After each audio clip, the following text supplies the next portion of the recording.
changes. Item number 2 under action items. That's something that Becky Marshall was going to discuss, and she can't be here, so we have to remove that to Jim. So I would make a motion, part of that motion, that this be deleted from this agenda. Item number 3, appointment of a position to the Board of Health. We still don't have a name, so we'll need to bump that to Jim.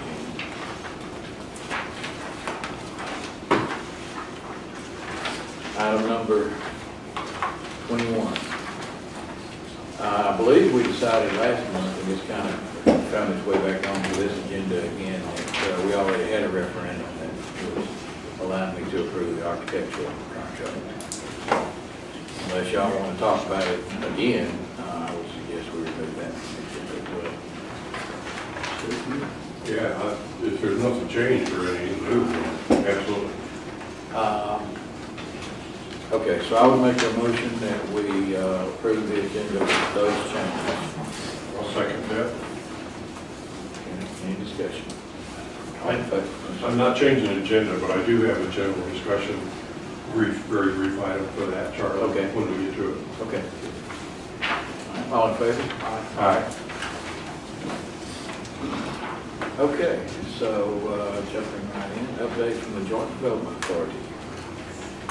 The biggest news is, I'm sure you're all aware, Debbie is no longer with us as executive director, and so we are evaluating the ongoing projects and making contacts.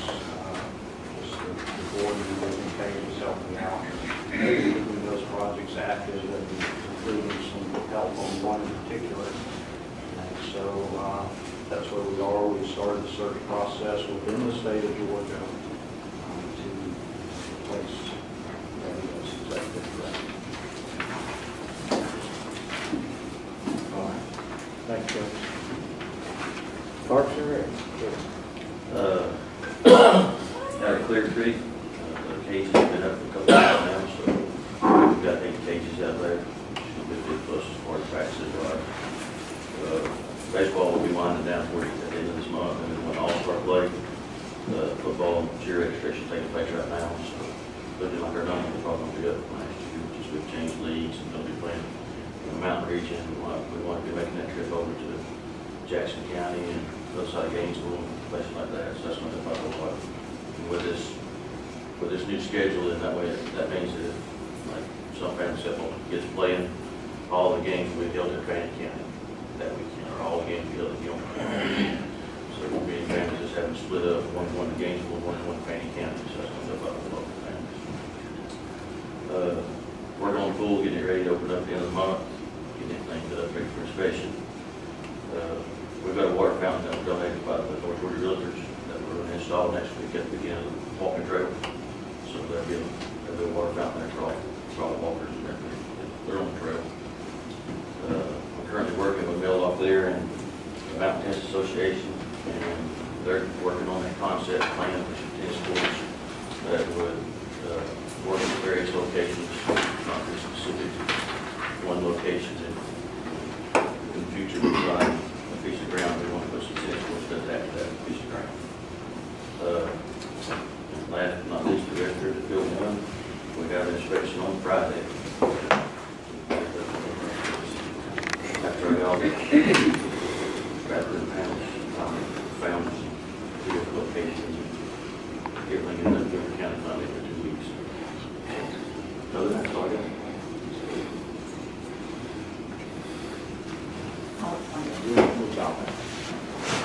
All right, thank you. Mr. Bromby for the golf course. As you can see, you've got your sheets there, but the month of April was good, considering we were closed for 3 or 4 days, probably more than that. They did weather. That's good. We had 1,300 people play. And the memberships, we took in 24. There's a couple, 3 of those I think were new. Just 3 new.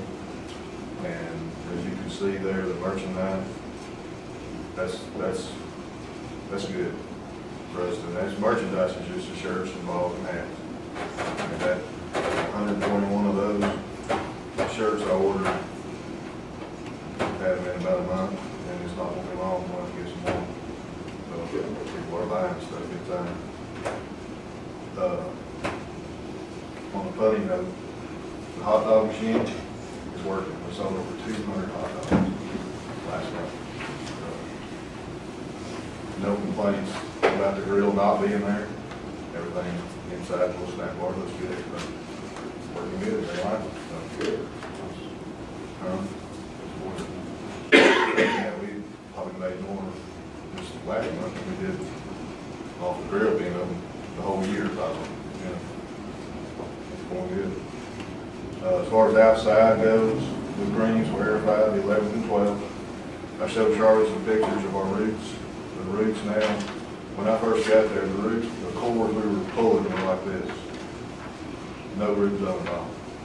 Now they're like this. And a lot of them wouldn't even come out of the ground. We had to pull them out. The roots and the mass were so deep, which is what we want.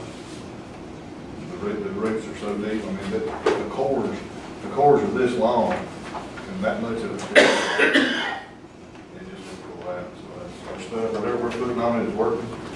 We'll continue that. I don't know if I mentioned or not, the turf is on the driving range. That was part of that capital. We got both of them done in 11. And it's great. We got a good job on that. We got a lot of little work to do on the side of it because it is raised up. I didn't want trash washing on. Other than that, it's good. We did have a little storm there. There's not anything this last week or two. Had some trees down, but other than that, there was nothing. The next big project we have is 14 Fairway. It is just one of those fairways that just will not come out. I can't get grass grown on it, so we're going to till it up, get this dirt, get it off there, get some good dirt down, solid. I talked with Kevin, we were going to sprig an area that he had. Well, how much was yours? What area you had? It wasn't much, was it? Yeah. Well, he wanted like 9,000 to do our fairway. In Spriggs, and Spriggs is just a round piece of grass for 9,000. I can sod it for 7 and have it open in 2 weeks. So that's really no brainer.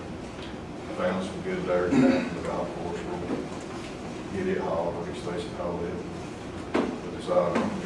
And what happens for play during that time? What I will do on that hole down below is get some good grass, and I'll move the tees off the side and just make it a par 3 for a couple weeks.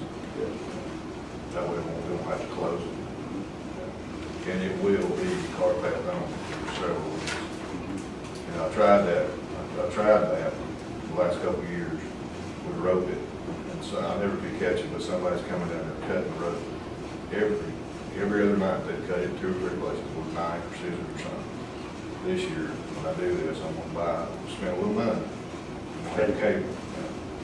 They're going to cut, they're going to bring something a little heavier. Get your game trail too. Well, I did that, and it wouldn't, where we had to set it to see the whole path, it wouldn't read, so.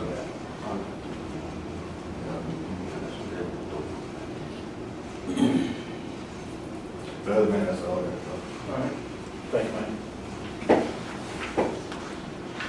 Airport and Public Works, Jim. Okay, I hope everybody's got their snacks and stuff, because this might take a while. Phase 2 of the airport project, during the month of April, we hauled 3,360 cubic yards or 240 loads. And in case you all didn't realize, April, it was the second wettest April since the National Weather Service has been keeping records.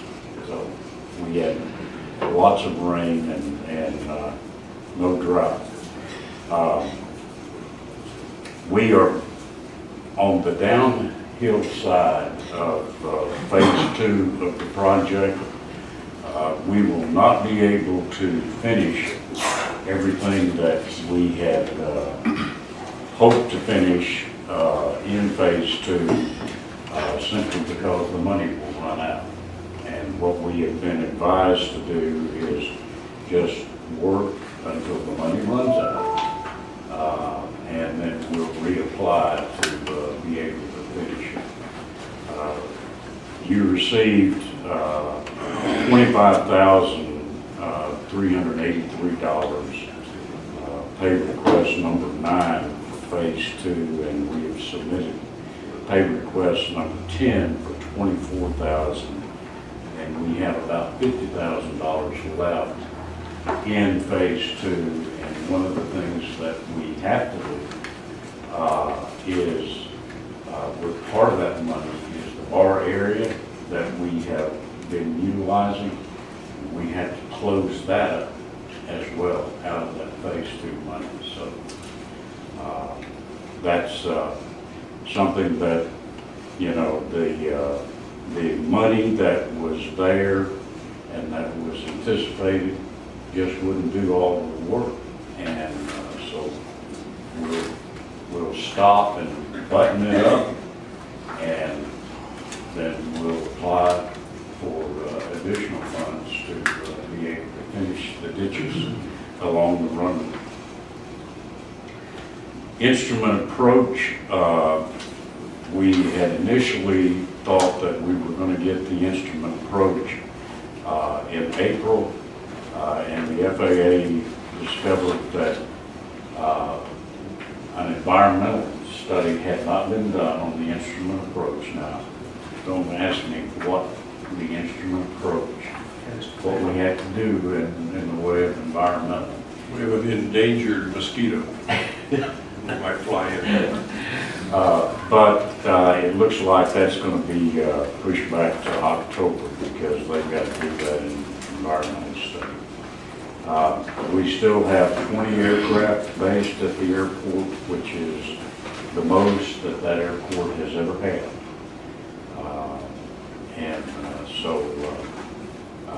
The only thing that we have left to be able to house or put an airplane is a few tie-down spots. Our hangars, both hangars are full right now. So. Just thinking for the future, do you have room for additional hangar space? Have you thought that through? Travis, we do have room on the south side of hangar number 2 for possibly 3 hangars called box hangars. They will not be as large as the hangars that we have there now. But what would happen is that we would lose tie-down spots if we install those hangars. But that's something that the Airport Advisory Board is looking at. Well, we can talk about that with this. Just Yeah, curious. sure. And it is in the 5-year, the overall layout plan for the airport to someday construct those hangars there. As far as land acquisition, I think I reported last month that we met with the one property owner that has indicated a willingness to sell, and the grant has been submitted that would include the acquisition and relocation cost for that individual. So that work is still ongoing. Any questions about the airport? Roads and bridges. Ridgeway Church Road, we now have the survey for the one parcel there, but we have not been able to secure right-of-way for. County attorney has a copy of that survey, and I'm not sure of what the next step will be, but I'm sure we'll talk about that later. We do have the survey, and I sent it to you. Paving. We started on Monday setting the base for paving the parking lot, Clear Creek ball fields. based on what we found, and I haven't even informed Kevin of this or Charlie, the base was not in as good a shape as we thought, so we are going to be hauling base there for the remainder of this week. And then we'll start on Monday actually setting that base, which involves compaction, wetting, and things of that nature. And we anticipate that we will start putting the asphalt down on Wednesday. And that is all Wednesday of next week. That is contingent upon weather. Bridge inspection. Can I ask Kevin, does that interfere, or how you coordinating any use of that need for parking? They knock off at 4 o'clock, between 3:30 and 4. And then our guys, our teams are not coming in until right at 6. Okay. So at least about a 2-hour window there. Okay. We can make the transition. We start at the road department at 7 a.m. and finish at 3:30. That's our normal quitting time. So we've tried to work that with Kevin to be sure that he is able to continue with play out there. Okay. And so we'll continue to do that. Bridge inspections, I'm sure that everybody has heard by now that the state bridge inspectors were in during the month of April, and Lower Cartagena Road Bridge has been closed. And we have investigated with engineering company, Moreland Altabelli, that DOT had under contract. And they were asked to come up and look at the bridge. Charlie and I met with them. The estimate for replacing that bridge, which based on what DOT says, and this is just a rough cursory estimate, folks, is $1.2 million. The Little Cartagena Bridge is an old WPA bridge, stacked rock, has 2 piers in the river. We know we have threatened and endangered species in the Cartagena, and based on our past experience, U.S. Fish and Wildlife will not allow piers in the river. So consequently, that means that it has to be a continuous span bridge, which drives cost up. The bridge is 120 feet long, about 24 feet wide. The engineers are recommending that a new bridge built would be 28 feet wide and continuous span. So we are looking for grant money from DOT. We haven't been able to secure anything yet, but we're still asking and exploring all options that we may have there. In addition, You got any idea how long that's going to be closed? And I know that's an unfair question, but. well, Dallas, I can tell you that if the funding that we secure is Federal Highway Administration money, we're looking at probably 2 years at the outset. Now, Lower Cartagena Road, one of the things that we're fortunate there is that the location of the bridge, no one is without access. There are 3 different access routes and possibly even 4, where people can get to and from their homes or their farms or whatever. But if federal money is all that we can secure, we're looking at probably 2 years that bridge will be closed. That is unless you guys can pull the magic and find money pay for the bridges on our own. It's roughly double our current contingency fund. Yeah. Right.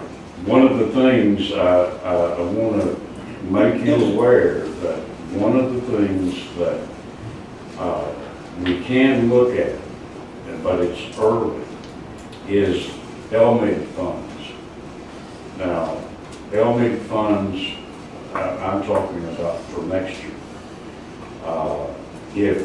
If we were to apply for LMIG funds to be able to replace that bridge, now that still means a 30% match for that.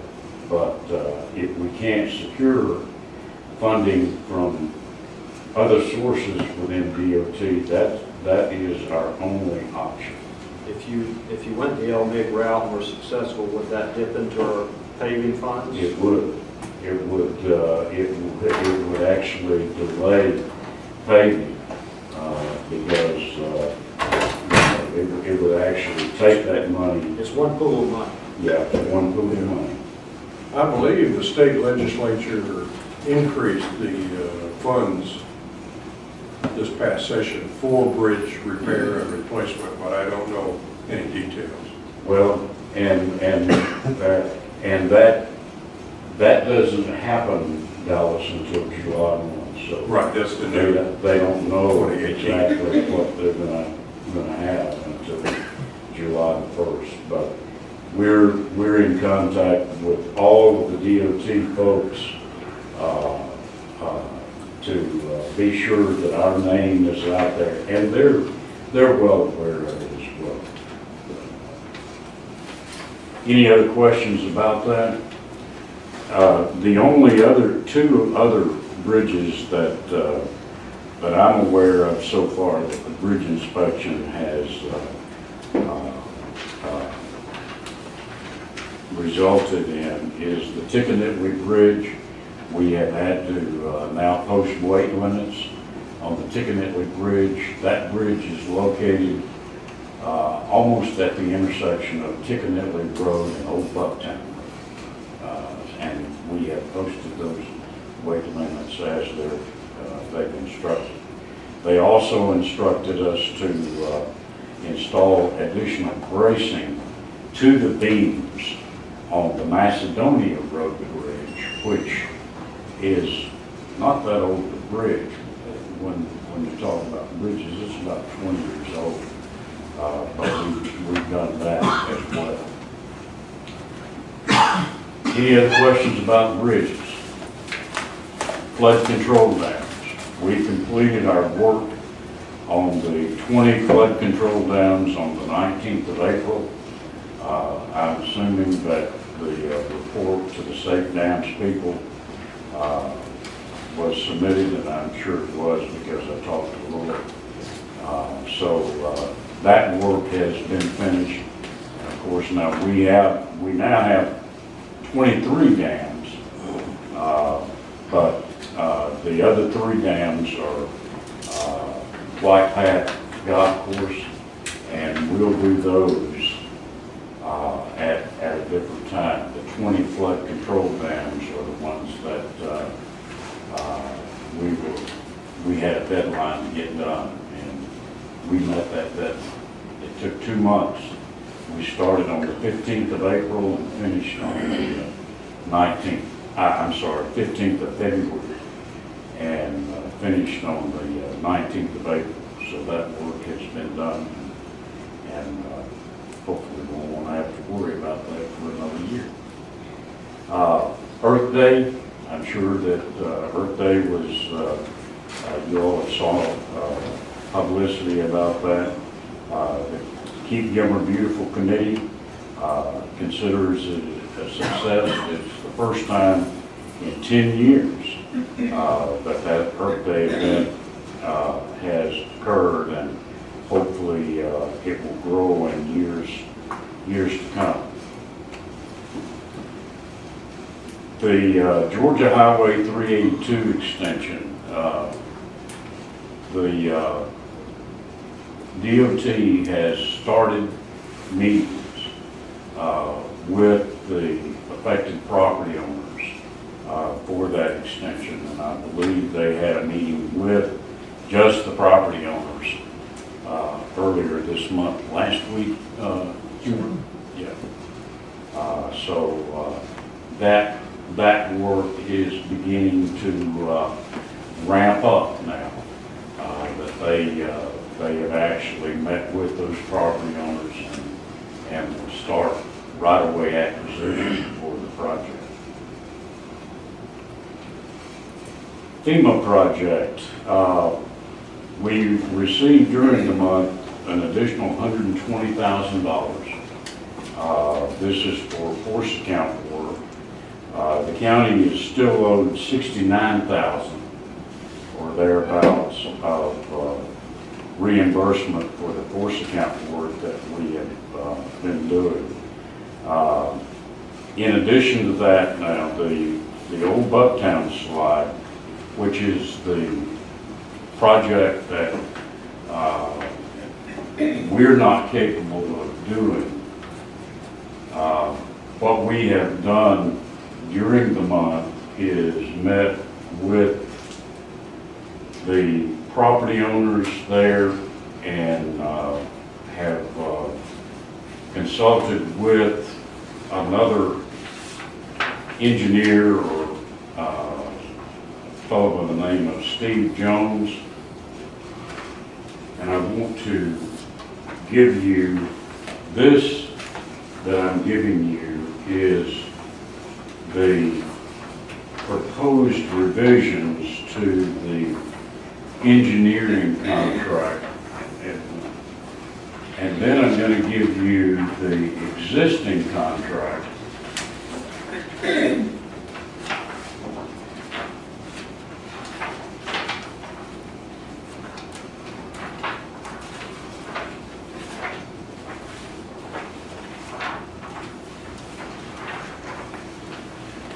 And what you see, first, the existing contract that's dated May 5, 2016. That is the engineering cost for the design of the slide. With the additional things that would need to be done there, that is basically what the engineers are calling phase 2. The initial contract was $55,870, and phase 2 would add an additional $55,400. So this is something that I give you for you to be discussing and thinking about. You have an executive session, I think, tomorrow night, and we possibly might be able to discuss that at that particular time. But I give you that. I don't think so. There's no litigation on it. There isn't litigation, but, and I'll yield to the county attorney, but it does involve a construction easement. So there is real estate negotiations involved in that. Does this new design involve gabions? The new design will involve a gabion at the top. Now, I haven't seen the new design. We're still waiting for Mr. Steve Jones to produce the designs there, and trying to meet with the property owner, and I don't know if we're going to be able to do that this week. But what would happen is, with the new design, depending on what that entails, then we would have to put the project to bid, and then depending on what the bid comes in at, then we may have to go back to FEMA, because the project worksheet has already been approved. Now, In addition to the design, the permits that were required for that project, namely the Corps of Engineers and U.S. Fish and Wildlife, that permit has expired. It was a nationwide permit, and with the new design, it will have to be submitted back to the Corps of Engineers. I want to make you aware of one thing that is in the FEMA guidelines, and that is that a project must be either completed or under contract within 2 years of the date of the declared disaster. So we are in our second year now. What was that date, 24th of December? It was the, well, I don't know the actual date of the declaration, Tony. Do you know that? I think it would have been the very end of December, very first part of January. I don't know the exact date right now. But anyway, Can I speak to that? Can I speak to that briefly? Yes, sir. There's some numbers on that board I wrote this morning. That first number represents approximately how many days since that disaster occurred? 500 days. As of today, there has not been one shovelful of dirt to help mitigate that problem. I'm just giving you the facts, and I'm not going to get into anything more. That's 72 weeks, or if you want to get big numbers, 12,000 hours of whatever. We have waited, the citizens have driven on that road with that blocked off for 500 days. And I get calls every week, I don't know how many you get, Charlie, but every time I see somebody, they say, when's that road going to be repaired? And implying in their comments, and sometimes explicitly saying,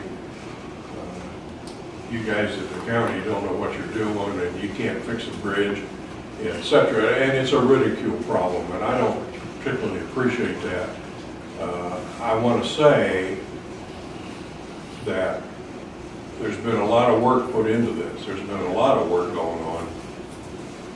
I don't believe that 500 days reflects a lack of diligence on the part of the county or the state DOT or Fish and Wildlife or the U.S. Army Corps of Engineers or the United States Air Force, whoever has to say things about it.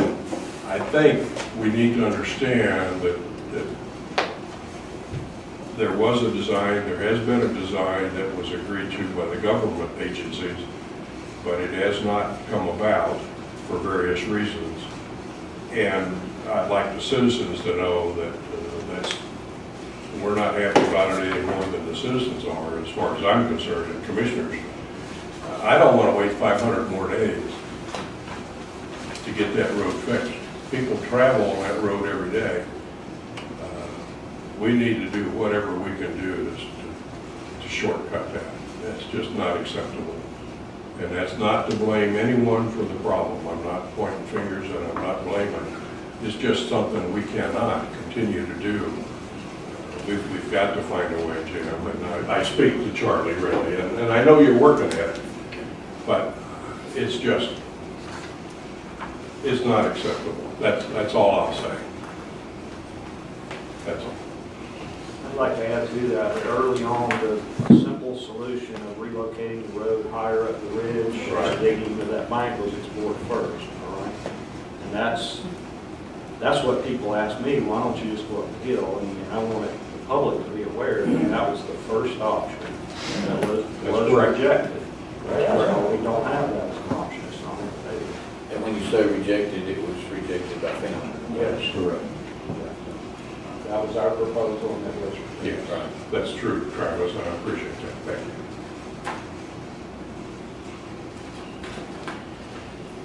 okay. Off-system safety project that was discussed last month. That project started during the month of April.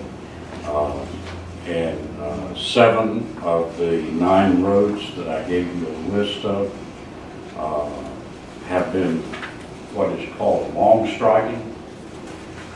The all-system safety grant included the striping, the long striping, the hand striping at intersections, and new signage.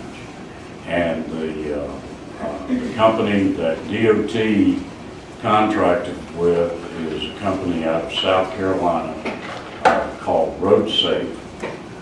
They have done 7 of the 9 roads with Yukon and Clear Creek Road because of the Atlanta gas light construction there being delayed until that project is finished.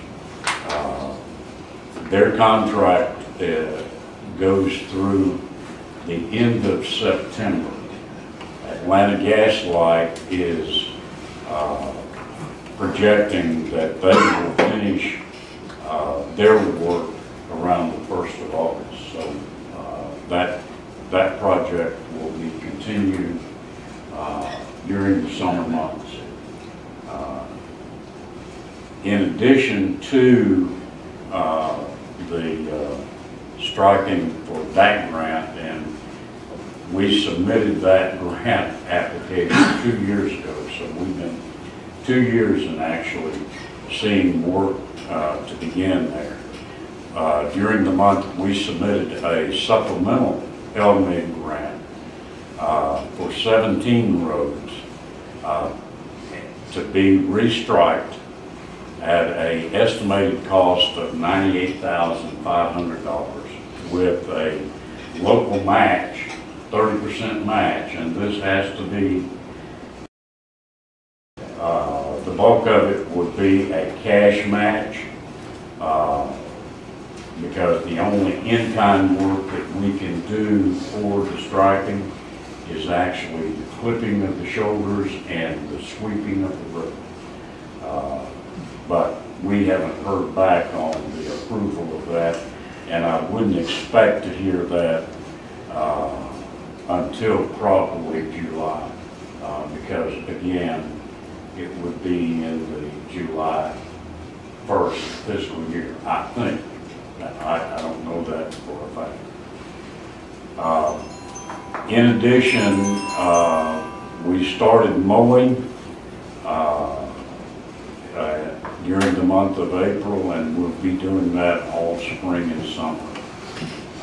And of course, as many of you know, last week's storms, we are still trying to clean up from last week's storms. So that work is still going on. Any questions about roads and bridges? Okay, let me move to solid waste. And one of the things that I have for you that we have started doing is a spreadsheet that shows the tonnage of solid waste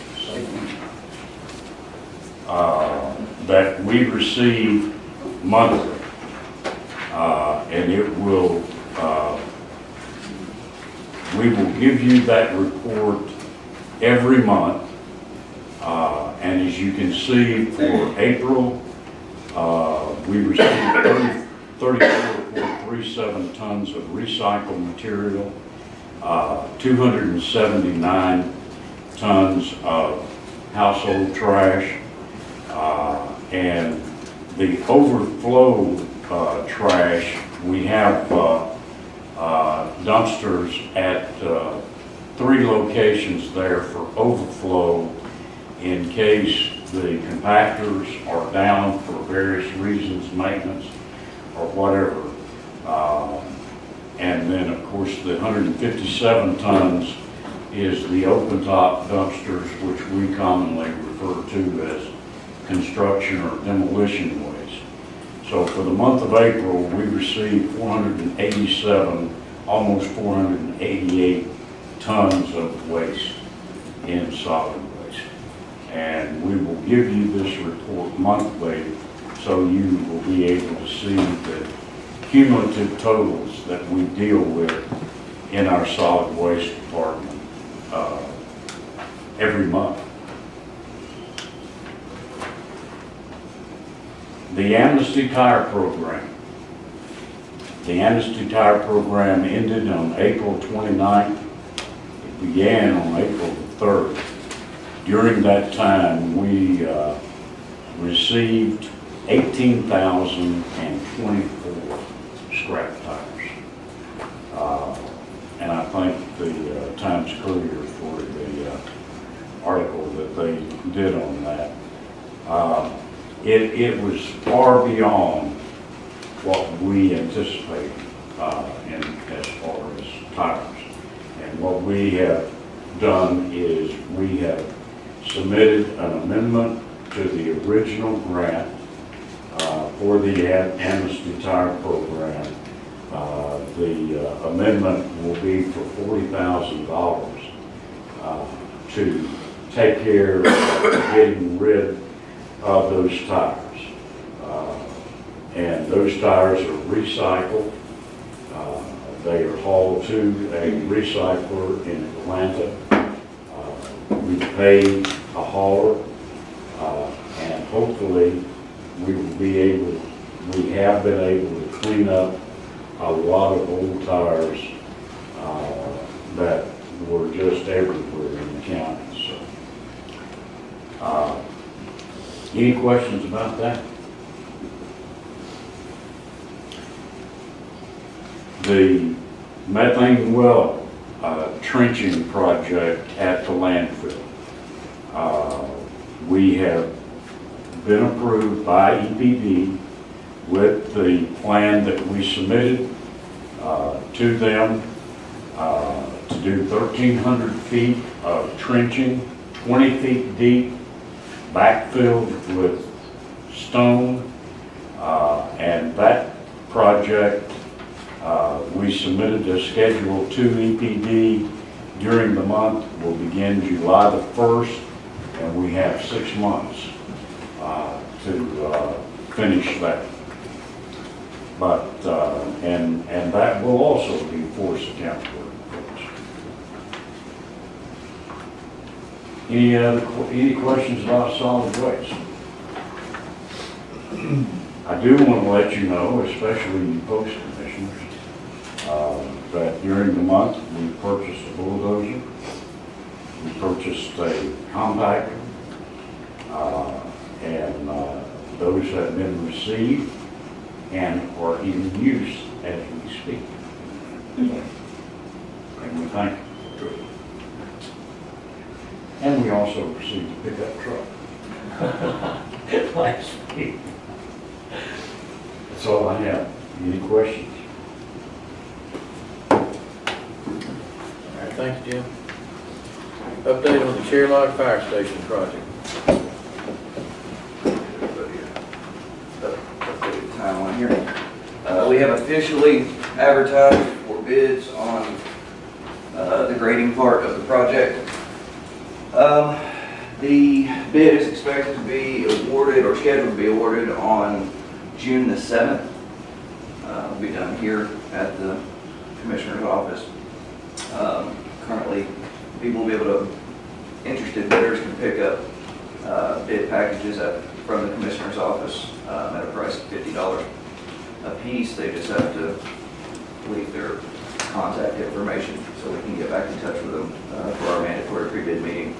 The preliminary design is done on the building. I believe each of you have a copy, and if not, I have an extra copy. The engineering part of it is being completed now, the intricate parts of the building, and we are expected to go out to bid with that around the first part of June, and the building contractor being awarded for construction around the end of June. So those should grader gets started around the second week of June, the building contractor should be able to take over seamlessly around the first part of July. It's going to take a little bit of coordination with the road department on the grading part of keeping Jim abreast of everything that's going on. So That's okay, they have a new bulldozer. That's right. ready to put that thing to use. And that's it. That's about it. We're plugging along as far as permitting and everything on the grading part. We're good to go. We're simply waiting for the bids to come in and be awarded. In the meantime, we'll be completing the building package and getting permits to start that. So as soon as the grading's done, we should be able to go shovels in the ground. Okay, I have some questions. Yes, sir. Okay, so the permits will take 3 weeks or so. And while we're waiting on that, there's nothing really being done out there, right?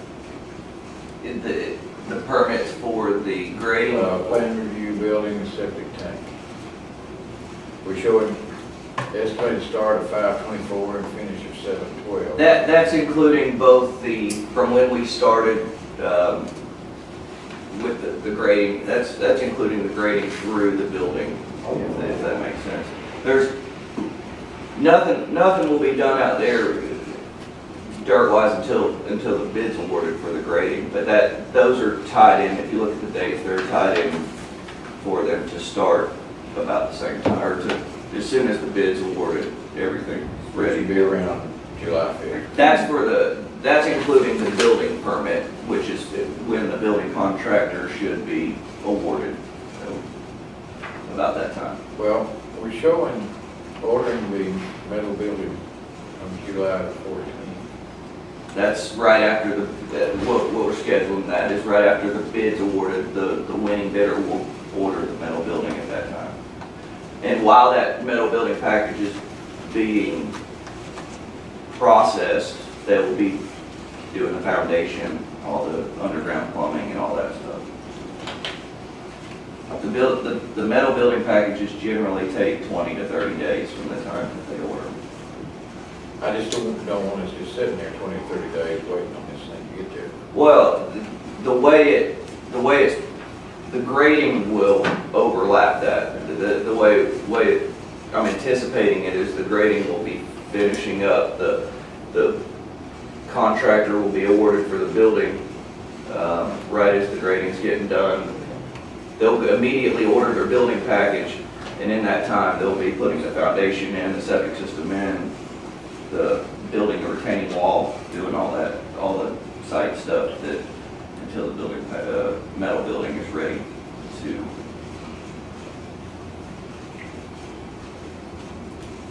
Well, The metal building essentially can't be ordered until they can't order until we know who the winning bidder is going to be. That's going to be part of their package.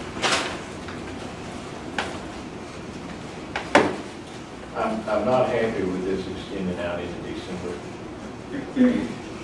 I'd be happy if it's finished by December, I'm not. because I don't think there's a chance that won't even happen. Oh, We haven't, get better. well, I can name 3 or 4 things that'll happen that will delay it, so I'm just talking probability. I hear what you're saying though, Charlie. The best thing is we overlap every possible task we can, and I agree with that.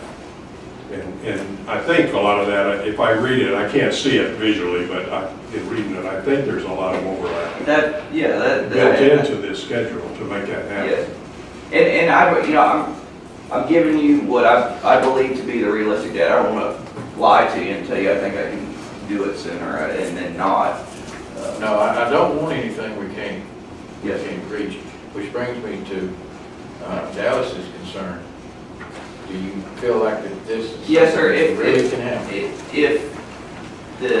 I put in some weather dates in there, what I feel is some cushion for weather delays and whatnot.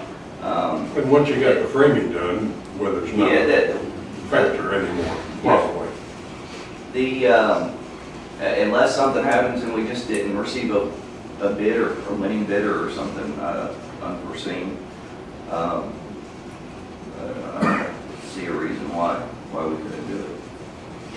That was why are you thinking we can't do this? Well, I'm thinking as an example, if the bids come in too high, we're talking 20, 30 days minimum. Right. As an example.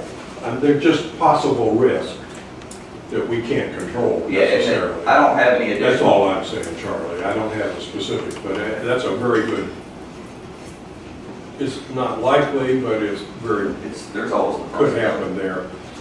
We could end up with we've got our budget. We already know what that basically is, and we hope we stay within that. If we have to, I guess we can find ways to fix that. But I think the main thing would be anything such as unacceptable bids or obviously some weather. And if you feel like you factored in a little extra time, I'm happy with that or understand.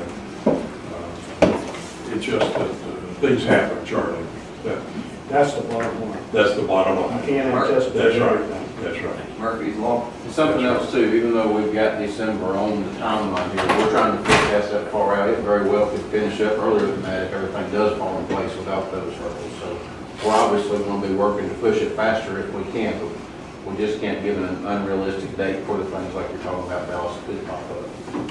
Yeah. All we can do, I think, Charlie, is just monitor carefully and as you said, overlap every possible activity that we can to compress the calendar days. That's certainly manageable and controllable if we do that. There's nothing more, we've been sitting and doing nothing for too many months and years on this project, and Charlie, you and I both don't want that to happen. Exactly. And Travis too, we're not going to let that happen. Well, and If we I can avoid would it. argue that saying that nothing was being done was inaccurate. There was a lot of problems with the property out there, swapping lines and getting additional this.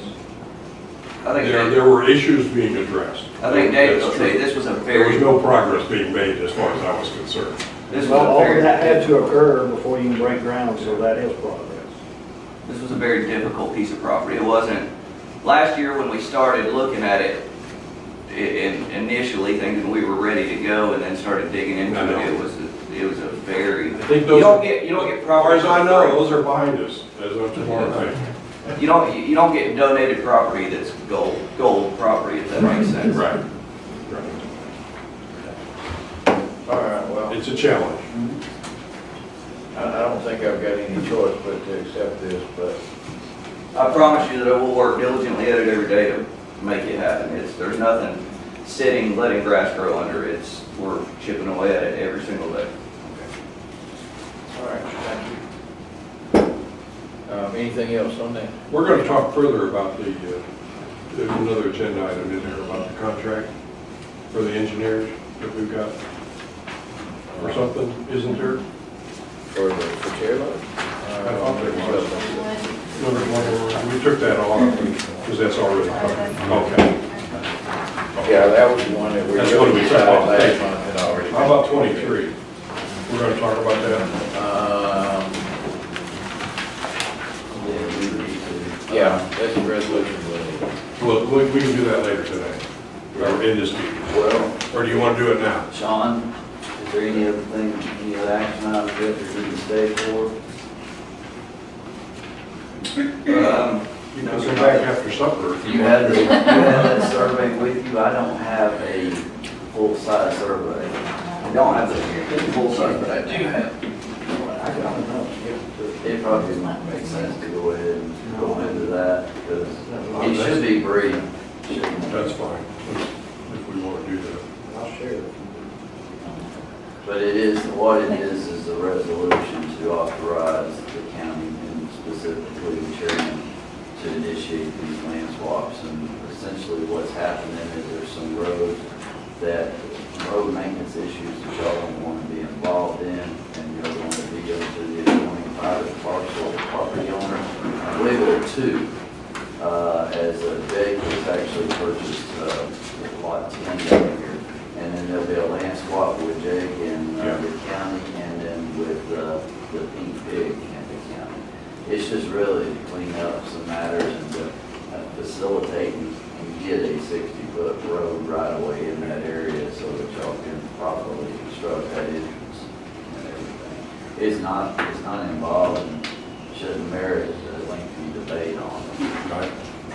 But Sean doesn't need to be here for that, as far as I'm concerned. Well, that's true, but Although he may have one, I'm here, he may have what I don't have on that. I don't think I have any paperwork on that. I think you got it right here. I'll run and make some copies for everybody real quick, that way you all. Tony, can I ask a fire station question about the new fire station? Are we putting in a emergency generator on that station? The plan is to. It is in the plan. Do we have emergency generators at all on volunteer stations? Not at all. Only the newer construction that took place as part of the GEO bond, they have emergency generators, but any of the pre-existing stations before that do not. Okay.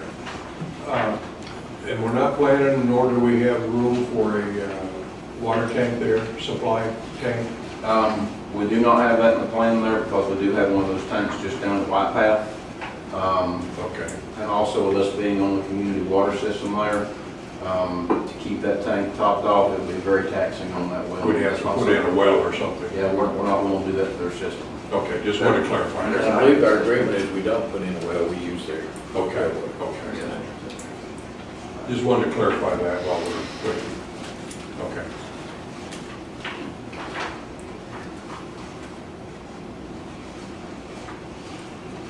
Yeah, I apologize, I didn't think to bring a copy of the full plat on that.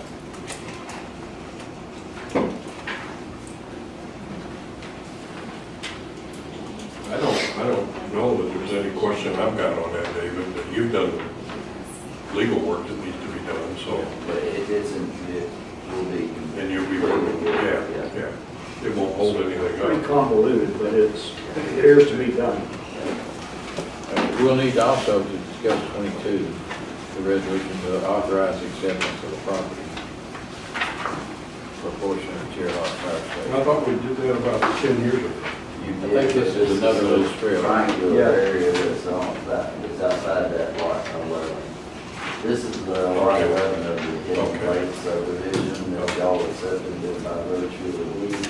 And to fix that road to where it can be, like I said, maintained by the county and meet the 60. So this is Additional. a triangle piece Yeah. that we did. You're gonna see it. Okay, just a second. okay.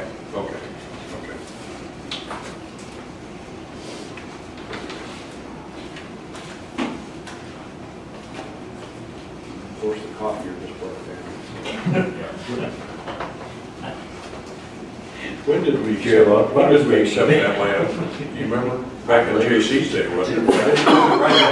Right after y'all took over.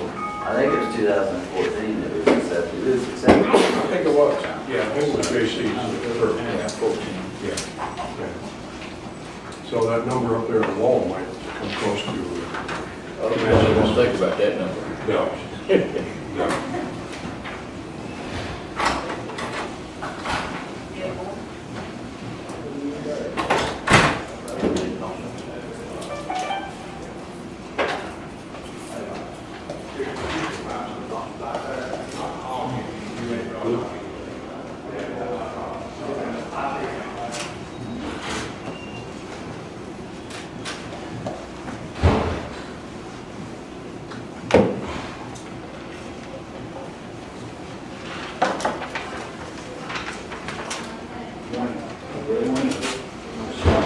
Hey, great to see you. Hey, Greg. Hey.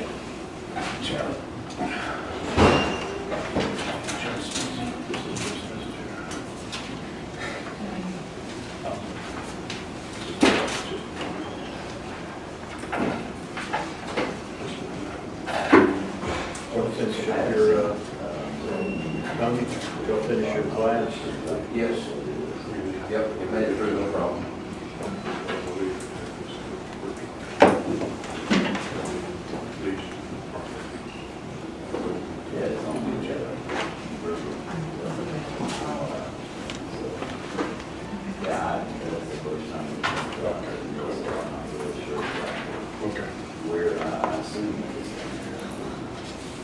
I did. Is Kevin gone? Yes. Is he gonna come back? Do you have information on number 25? Yes.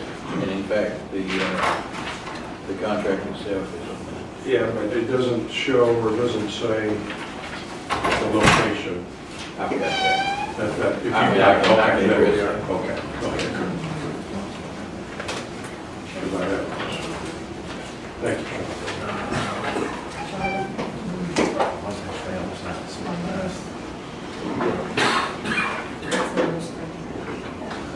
You talking about track 7 on there? This is just the capital budget. Yeah, what is happening, gentlemen, I'll start up at the top there, is this track 1 will be obtained from the Pink Pig Corporation. I think it's Pink Pig of Cherry Log, Georgia. I can't see the print. That's track 1, that was, you'll see that long rectangle, that's going to give it the 60 foot. Track 3 and track 8 is the triangular area that is being required from the systems. And what will happen is once it is acquired from the systems, then track 9 and track 8 will be split up or swapped. And track 9 will be deeded from Jake and his wife over to the county, and then the county will in turn deed track 8 over to them. That's where the road lies, and that's his private driveway at that point in time. Actually, 2 track 8s.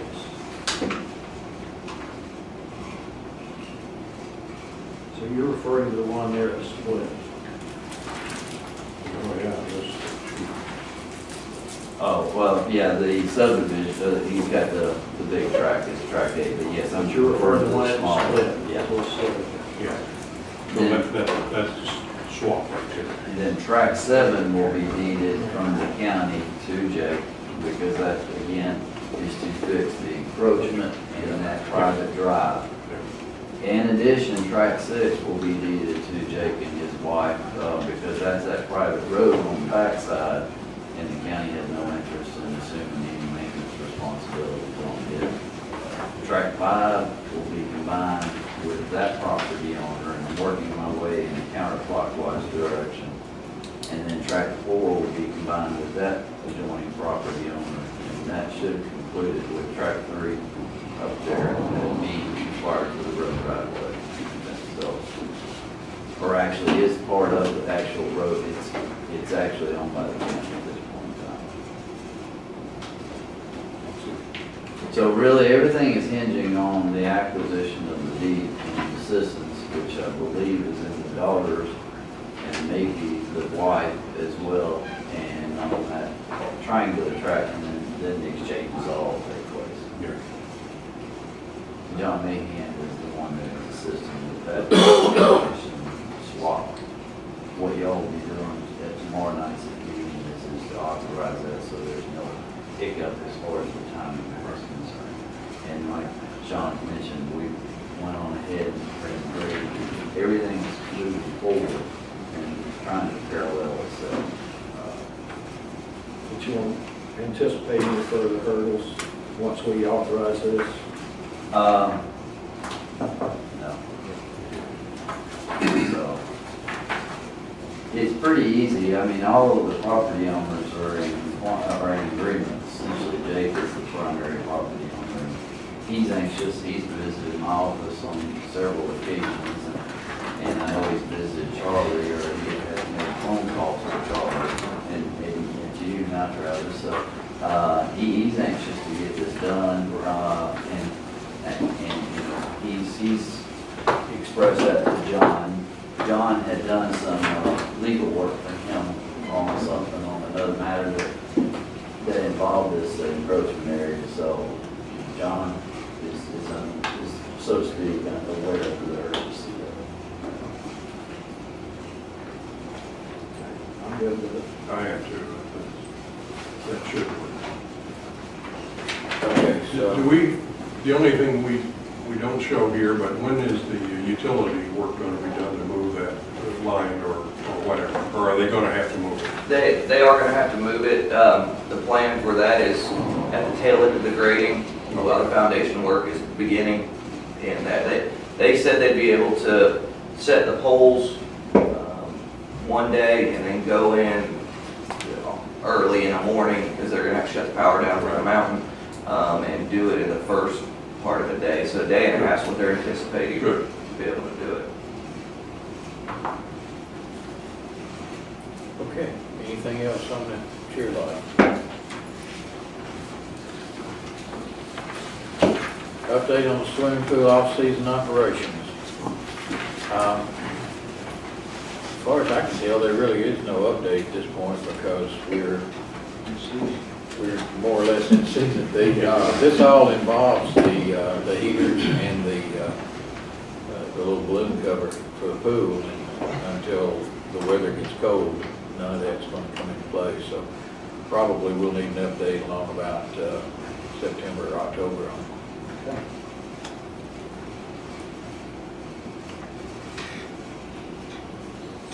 Okay, Dallas, you had something for other discussion, other general discussion? Yeah, very, very, very quickly. I went, when I was in Savannah at our state conference, I was at a class on the courts and the justice system. And I wanted to just give each of you a couple pages out of the class materials, and then I'll briefly speak to it. It won't take much.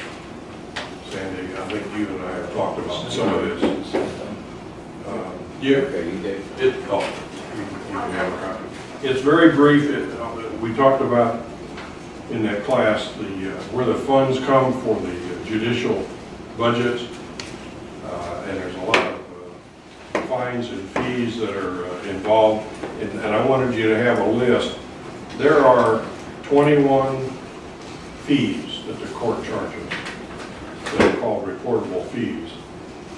I asked Sandy, because I don't know anything about these, and I don't know that we get any of these, or some of them we get, some I don't know, and we don't ever see how those are. And then there's about 10 what's called remittable fees that we should be getting, that I question whether we get those or not. That's on that second page. Go back down to what's called page 63, and now this will be the last thing. The Law Library Fund, according to the class, and according to the state statute, evidently authorizes the county to charge our ordinance changes being codified and put into, what is it? Where do we send them?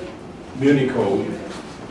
And that cost can come out of that fund, evidently, according to the law. And also, that fund can be used for courthouse fixtures and furniture. And the instructor was very adamant on saying, you need to look at that and take advantage of that. That's just a couple places that we can maybe find a few dollars that we can use that we haven't had before. So that's all I wanted to do, was point out what I had seen and gotten from the class, and we can follow up later. Okay, thank you. That's it. Thank you, sir.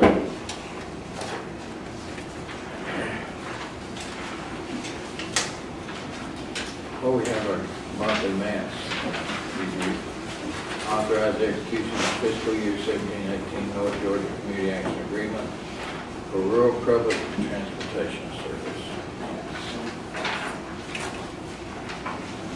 That's, anybody have any questions on that? I mean, the mass stuff is usually just do it. Did we not authorize the chairman to execute these unless he found something not to his liking? You did, but I believe it was to that fiscal year, and I think this is This will be the new fiscal year. They have to be 30th year. So maybe Well, we need to essentially do the that same thing all over resolution. again for this fiscal year, I guess. So could we handle this by making that motion, adopting that same That's scenario Yeah, again? the motion to approve that. If we did that tomorrow, did that take care of it for another 12 months? Till next. And And the only thing we have to do then is the budget, which we always do anyway. It'll take care of it for y'all, Charlie, will continue to see. Well, That's good, that's good. Well, I miss them at this point, I didn't see it. so. I mean, we could move through 100 pages here without having to Yeah. All right. fight the bureaucracy. So we will re-adopt that tomorrow night. Yeah. Do we have the language for that handy? If it worked last year, why don't we just do this? All right, Change the date. Okay.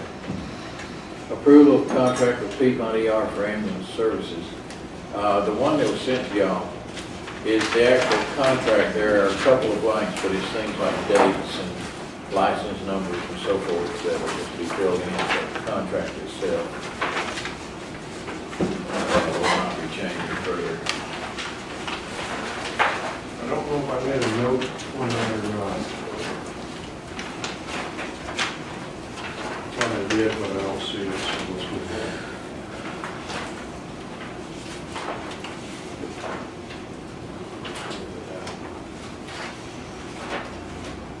Are you good with that, Tony? It's, the products y'all have now is our final negotiated. We've sent back about 5 times now things we had issues with. That's the acceptable finished product, the things that we want to see. I believe you told me you transported 83 patients 83 in April. in April, yes. After the emergency room, not to. That's right. That's not including what we transported to. That's just coming out for transfers to another facility. Some of the, about half of them going to Piedmont Jasper, and the majority of the rest of them all going to Piedmont Atlanta or another Atlanta facility that was capable of taking care of the condition. And were you able to handle all of that? We've been able to handle all of it, but we're still trying to tweak and make adjustments to staffing and to make sure that we can continue to handle. You have some data to work with now. You know more what to expect. Yes, to kind of give us something to work off of and know what we can expect. I'll feel a whole lot better once we've got a full quarter under our belt to see the forecast for a year. But right now, we kind of have an idea of what we're looking at.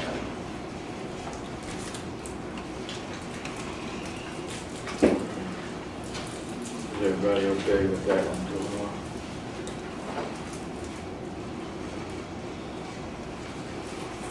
Something I don't have a copy. Is that email? It was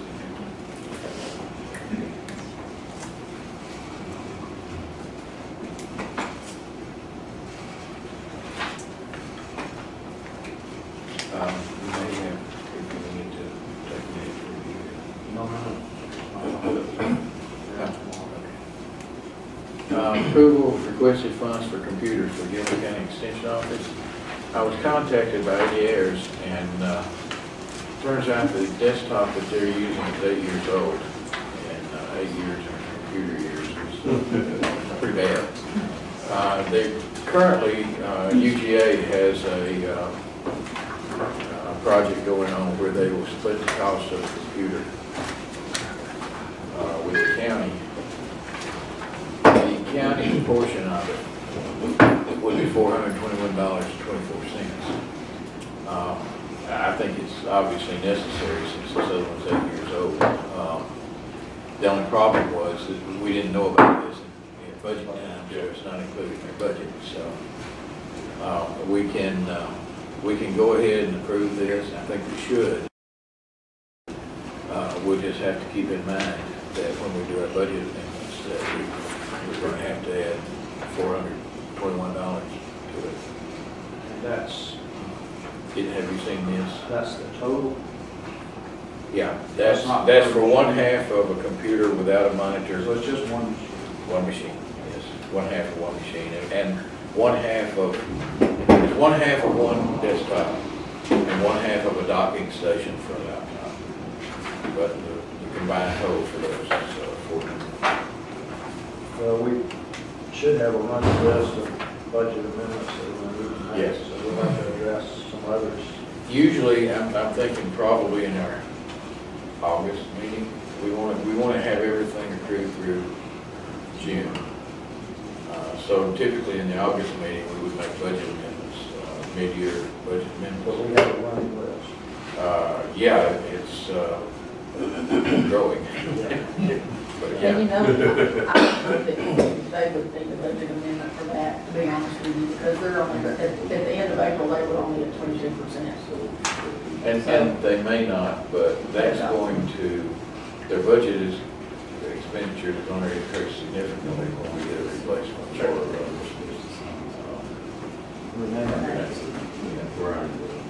So it's just, and they may not need it, but if we're going to authorize them to go ahead and get a computer, we need to be aware of this is out there.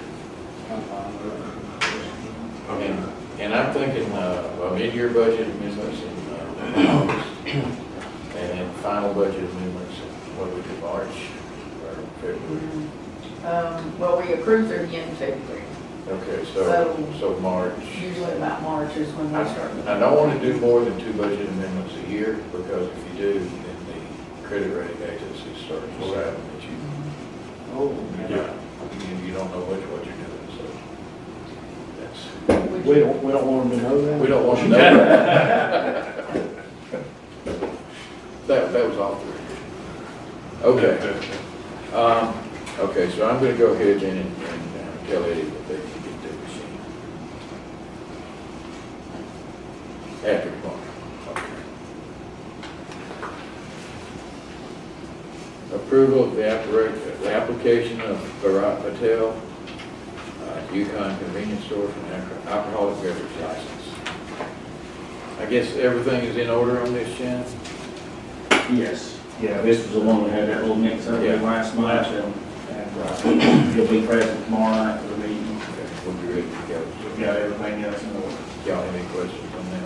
Only quick question. I know on his application, he said he doesn't have any interest in any other alcoholic establishment, but he does own the airport convenience store, does he not? I took that to mean he didn't have an interest in any additional. Well, this is for Yukon, and I think he owns the airport grocery. And I'm not really, it's not a problem for me because we have multiple owners in the county, but I just wanted to. I think you're right on that, Dallas, but. And that's not against our ordinance or regulations at all. No. I think we have. Somebody else that owns a couple, right? I need to. This not. Against multiple. No, there isn't, and I just, he said no on there. And If I need to add a correction to that, I can, I'll get him to Michigan sign it.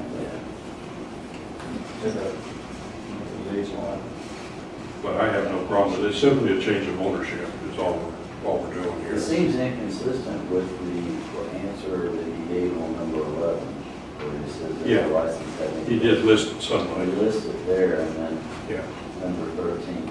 But I will say that this application, it's been discussed about it. Yeah. It needs to be changed, a newer version, because there's just a couple of things that would be beneficial for y'all in consideration of your award or denying those applications. There's just some additional stuff that needs to be done. It just hadn't been something that Karen and I that we sit down and But I have no problem in his application. Okay, Travis, you okay with that? Consideration of a letter of support from the Board of Commissioners for the proposed mountain bike trail project for Corps of Engineer property at Ridgeway. How much day?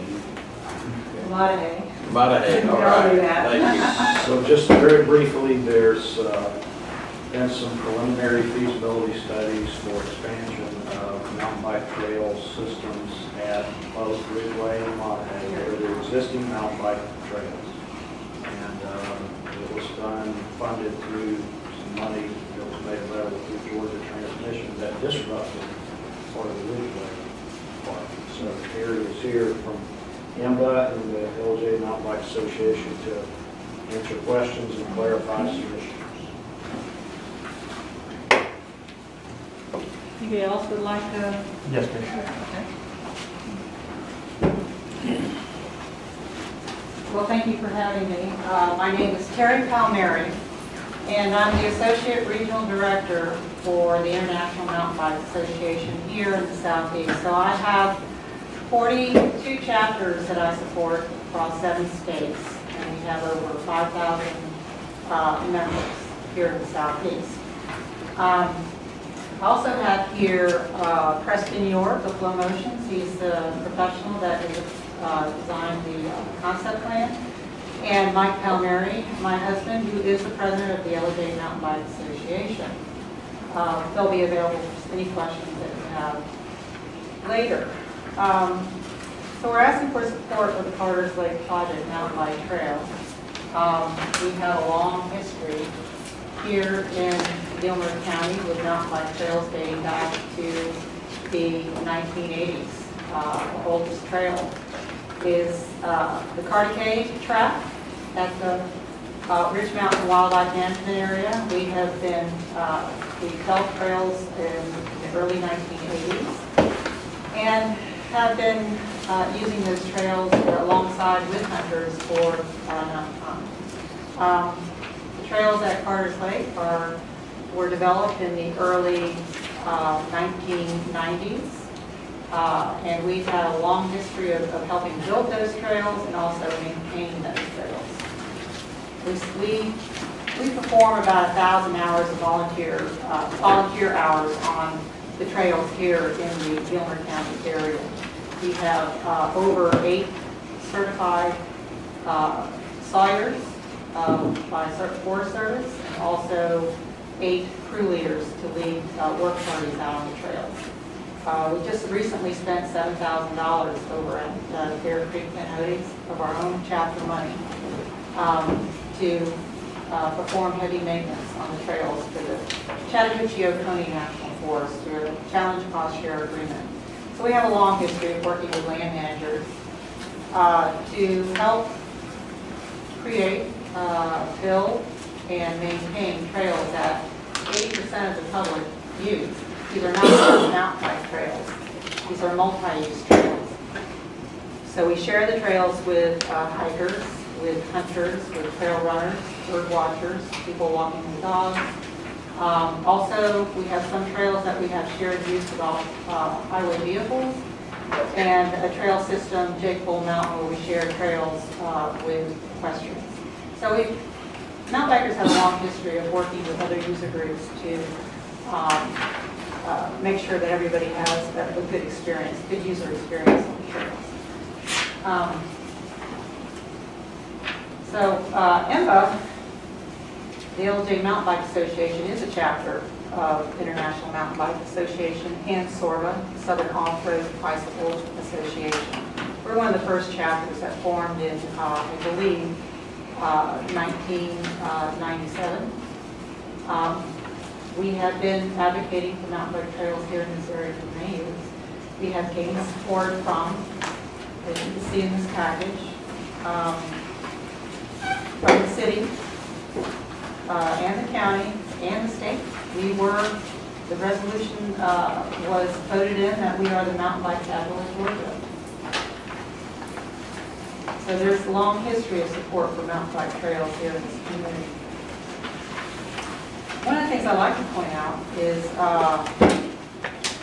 when I was working at the Cartagena Bike Shop, we compiled a visitor's log over a period of about 5 or 6 years that people signed that came from all over the world and all over the country. I took all that contact information and entered it into a database and sent a survey to them to see what the economic impact was. You have a little infographic there on the second page, which gives you some very interesting numbers. You can see all the states where people come from. I'd like to point out that 28 have already bought property here, and 157 have considered purchasing a home in the area. This survey was sent out to about 560 contacts that I had put in the database, and the 2,500 that Mulberry Gap had also. 278 responded, which is a fairly high number for a survey. 76% are college graduates. As you can see, most have a $200,000 income per year. They eat at local restaurants. They're staying mostly in cabins here in the Village area. And they have quite a significant economic impact to our community. So to that end, we have always looked to find new areas of trail opportunity. We have worked for many years, not only with Carter's Lake, Army Corps of Engineers, but also the Chattahoochee-Oconee National Forest. And we are in the process of some new trail in those areas too, the Bearfoot Cody, and also the Castle Trail system.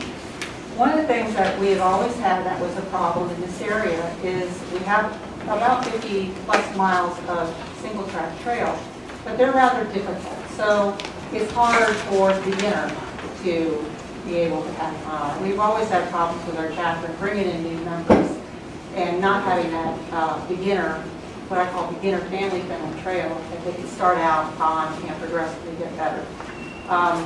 So while we do have a good stock of advanced and intermediate trail, we lack that trail system that has beginner to expert that allows a whole group to go and enjoy the trail system. Part of the plan for the Carter's Lake, the Woodring Branch area allows for that type of system. All folks can go and enjoy that area. From a 1.5 mile very beginner loop, we take small kids, to advanced type trail and everything in between. One of the things we looked at, of course, was to redo the Ridgeway trails. They were damaged by the power line, and those trails, because they were built so long ago, we did not have the knowledge of building sustainable, fun trails. We have that now. International Mountain Bike Association is considered one of the leading experts on sustainable trails at this point. So we wanted to redo those trails, reestablish them, and make them sustainable, make them fun where people will come and ride those. But we also looked at a connector trail, the possibility of a connector trail between Woodring Branch and Ridgeway. After the Preston York, our professional trail builder, did an assessment and looked at it, he found that it was not ready. This part of this is just a feasibility study, just to see if it was possible. And I'll let Preston talk to what the issues were out there. But at this time, it is not feasible, so it's off the table. But we would like to ask for support for that additional trail at Woodring Branch that will allow for groups of folks, husbands that maybe their wife wants to ride, but she's not as good as he is, she has something to ride. They bring small children, they have something to ride. It's also an offer a connection to the campground. This is an added amenity for campers to be able to get on their bikes and ride from the campground on some fairly easy trail. So we would also like to make it public at this time. It takes time to develop a plan. We just finished it. It's now public, and I know that we have some concerned citizens at the adjacent property to Woodring that have some questions and concerns that they would like addressed, and we would love to address those. So at Army Corps, we're going to have Miriam Fleming, who's a project manager at Army Corps. She's going to be at the public meeting tomorrow to answer any questions. So I am going to take any questions. Did you say she's going to be at our commissioners meeting? Okay. Yes. And she'll have more information as to what their process is. So kind of give you a brief overview of the process. We have been talking to Army Corps for over 20 years about expanding the trail system. And when we approached them again, they said, yes, go ahead and develop a plan, but it's by no means approved by Army Corps. Once we develop a plan, which we spent our own funds, and it was $13,500 we spent to have a professional plan done. it's turned over to Army Corps for them to go through their approved process. It is very strenuous. And I'm sure part of that process, there will be public meetings with concerned citizens to voice their concerns. Once the approval process is done, then we have to do some fundraising. And that's something that our chapter and our organization is very experienced with. We can write grants, we can do fundraising, we can solicit donations. As a 501c3, we can do that.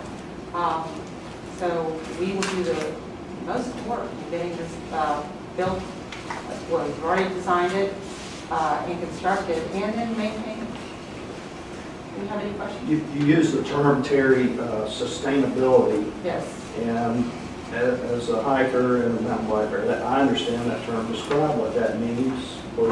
I'm going to have Preston York talk to that. Hi. Sustainability is one of the major focuses in trail design and construction. And what that is minimizing the effects of erosion, either from water or from users. So sustainability means that the trail is going to function and look the same for years to come. And this doesn't mean that it's maintenance free. Certain things have to be done on a continual basis, like clearing the drains of organic buildup, fallen trees that block the trail. But sustainability starts with the design. The problem with the trails that we find there currently, they're not sustainable. They were not designed within our scientific constraints. So the grade is too steep. So when the water hits the trail, it creates erosion effects because of the velocity and the volume, because of the steepness. So a sustainable trail is going to have a more mellow grade, and it's also going to divert the water quickly before it has time to build that velocity up. I have a question. For clarity, am I correct in understanding that you abandoned the idea of creating a bike path from Ridgeway to Woodring? At this point in time, yes. And what was the reason for that?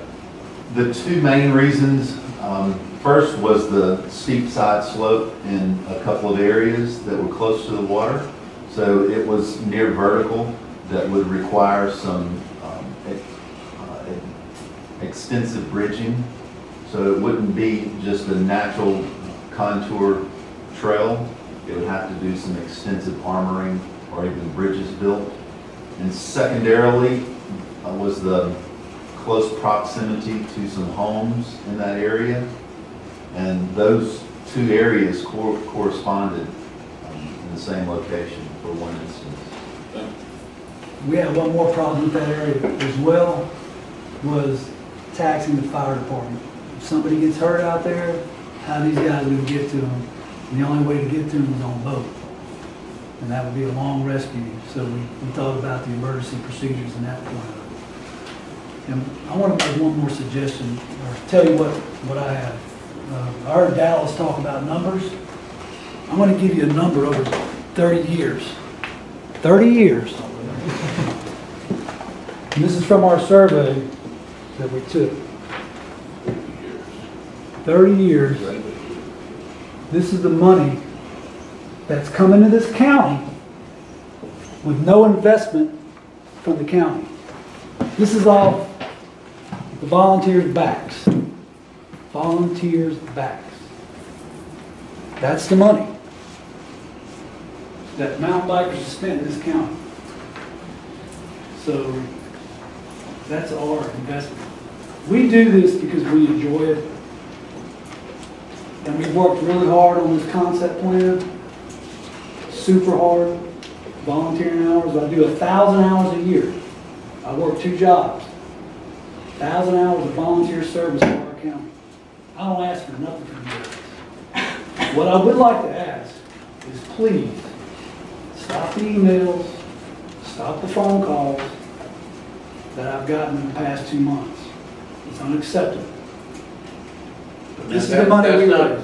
the emails and phone calls aren't originating. Not from the county, from the residents of Cart, the people that live over there at Cart. And these are concerns that we will address in a public forum, in a public meeting. Yeah. But that's all we're trying to say, is we bring in a lot of revenue for the county, and we volunteer our services, and we want to see things in a positive way.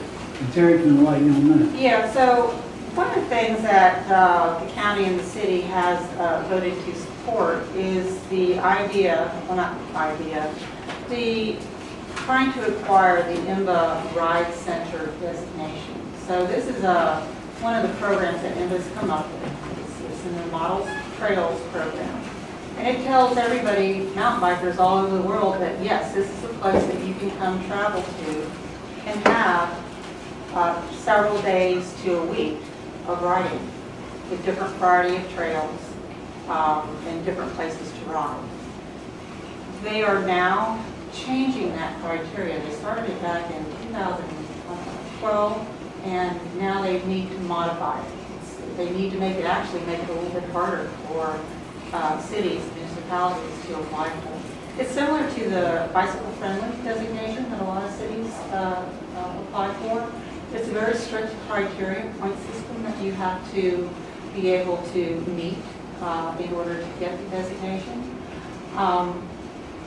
With the changes that I have seen, it's being done right now. It's not in the final version, but I've seen one of the final drafts. Might be a few more changes, and it's really pointing towards us here in North Georgia. There are other ride center designations right now. Anniston, Alabama is one of them. Fats Trails down in Augusta is another. They may lose their designation because they really don't have the trail systems that can support multi-day riding. We can here, but we are lacking in certain types of trails. So there's more than one type of mountain bike trail. It's not just the trail in the woods. We have what we call cross-country scenic, which is very indicative of what we have here now. Modern day trail would be a cross-country scenic trail. A different type of trail is called a flow trail, where you can get on the trail. It's a minimum of pedaling and braking, and you ride it and you surf it, and there's berm turns. And it's a lot of fun. There's a trail that just came, it's been done at Rope Mill, just at Woodstock. It's extremely popular. So this is the type of trail that we're lacking. We're attempting to do that type of trail at Ridgeway. And I'll let Preston speak about it a lot better than I can. The popularity in mountain biking has had a resurgence in the last 5 to 6 years. Anniston, Alabama is my hometown. That's where I started my professional career at Coldwater Mountain. But people used to if they wanted to ride a mountain bike, it was on a logging road. It was on a hiking trail, very narrow, steep, a lot of roots and rocks. What we've been building the last 6 years is the flow trail. It's wider. You don't have to worry about running into trees and a lot of roots and rocks. And it's not as taxing on your body. You're able to get to a certain point and then you can actually coast. We have a 3 and a 4 mile section at Coldwater where there's virtually no pedaling involved. You climb to the top of the hill on about a 4% climb, then you've got about a 5% descent. And as you're going down, you're having rollers that give you that positive and negative G-force. And you have those in-slope turns where you're able to take a bank turn 90 degrees and not have to hit your brakes. So it's a lot more fun, it's more relaxing, but that excitement level is there for more users. So having some flow trail developed in this area will go very far in the point system for the ride center designation. Also, what was always lacking was that beginner family friendly trail, which Woodring Branch would support beautifully. So this is more than just trails in the woods. This is about positive economic impact for our community. This county has recreational tourism all over it. And we have to utilize the assets that we have here in this county. Mountain bikers travel here. They traveled here even during the economic downturn. We thought at the bike shop we were going to have difficulties. We did not. It actually went up because you can afford to drive 6-8 hours here and spend a few days in mountain bike.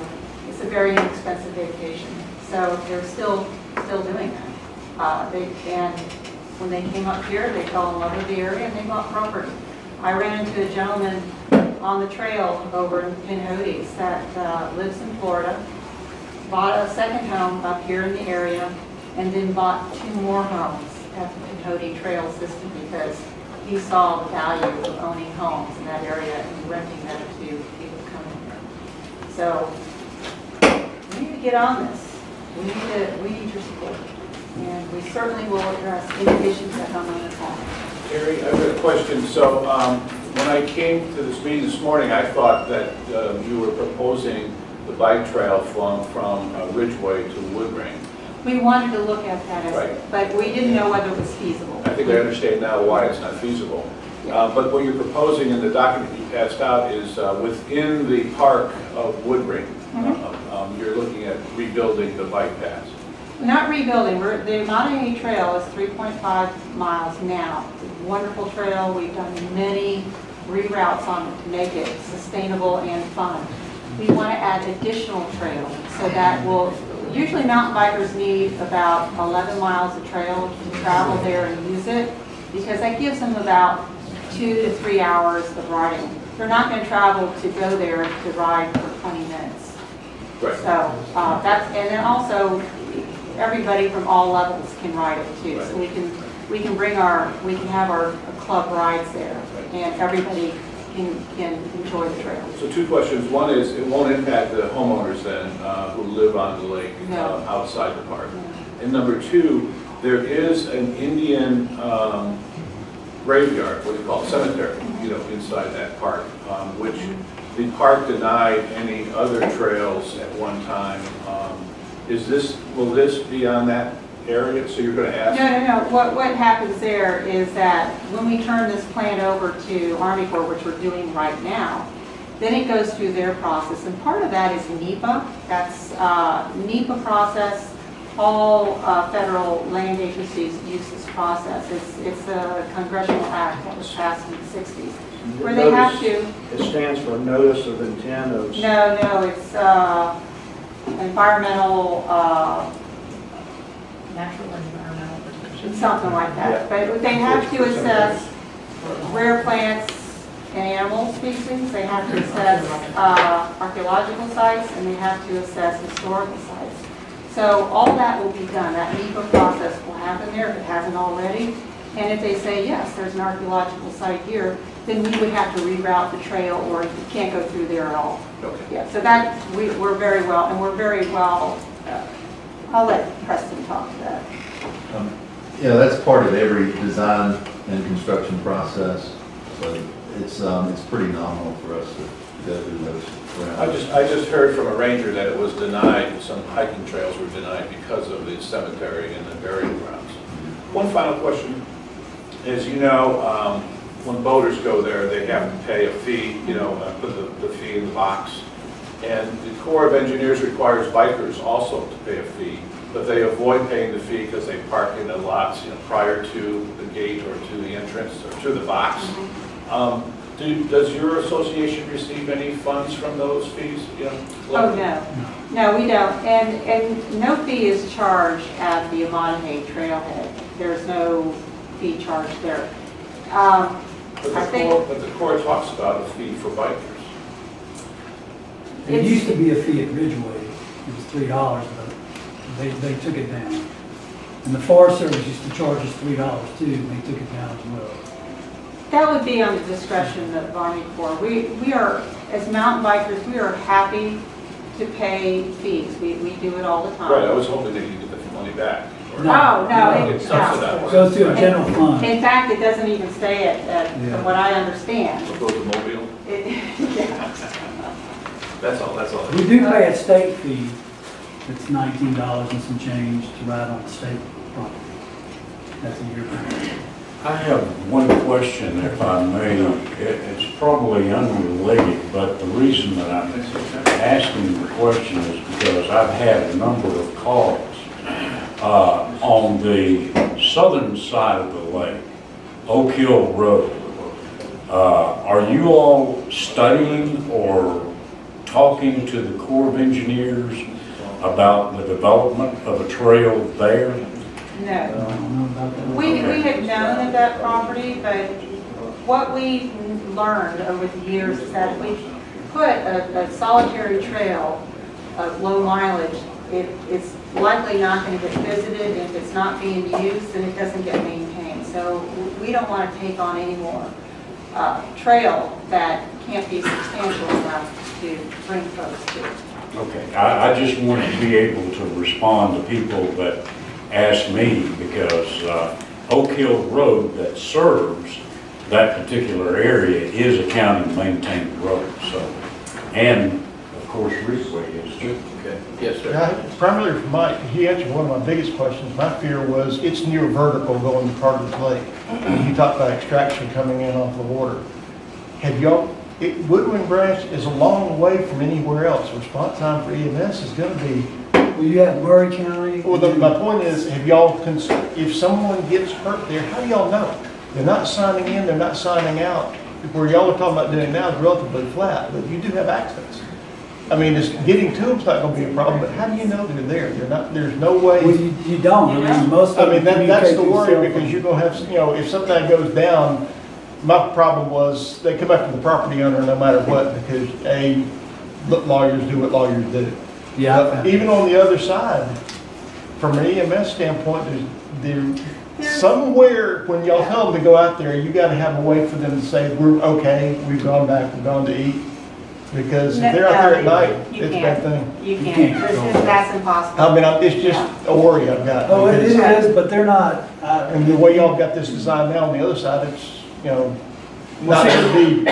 Well, the way the trail's designed, that's a good point. Right. Just talk about design, Preston could tell you too, the new trails now have longer sight lines, so you can see where you're going.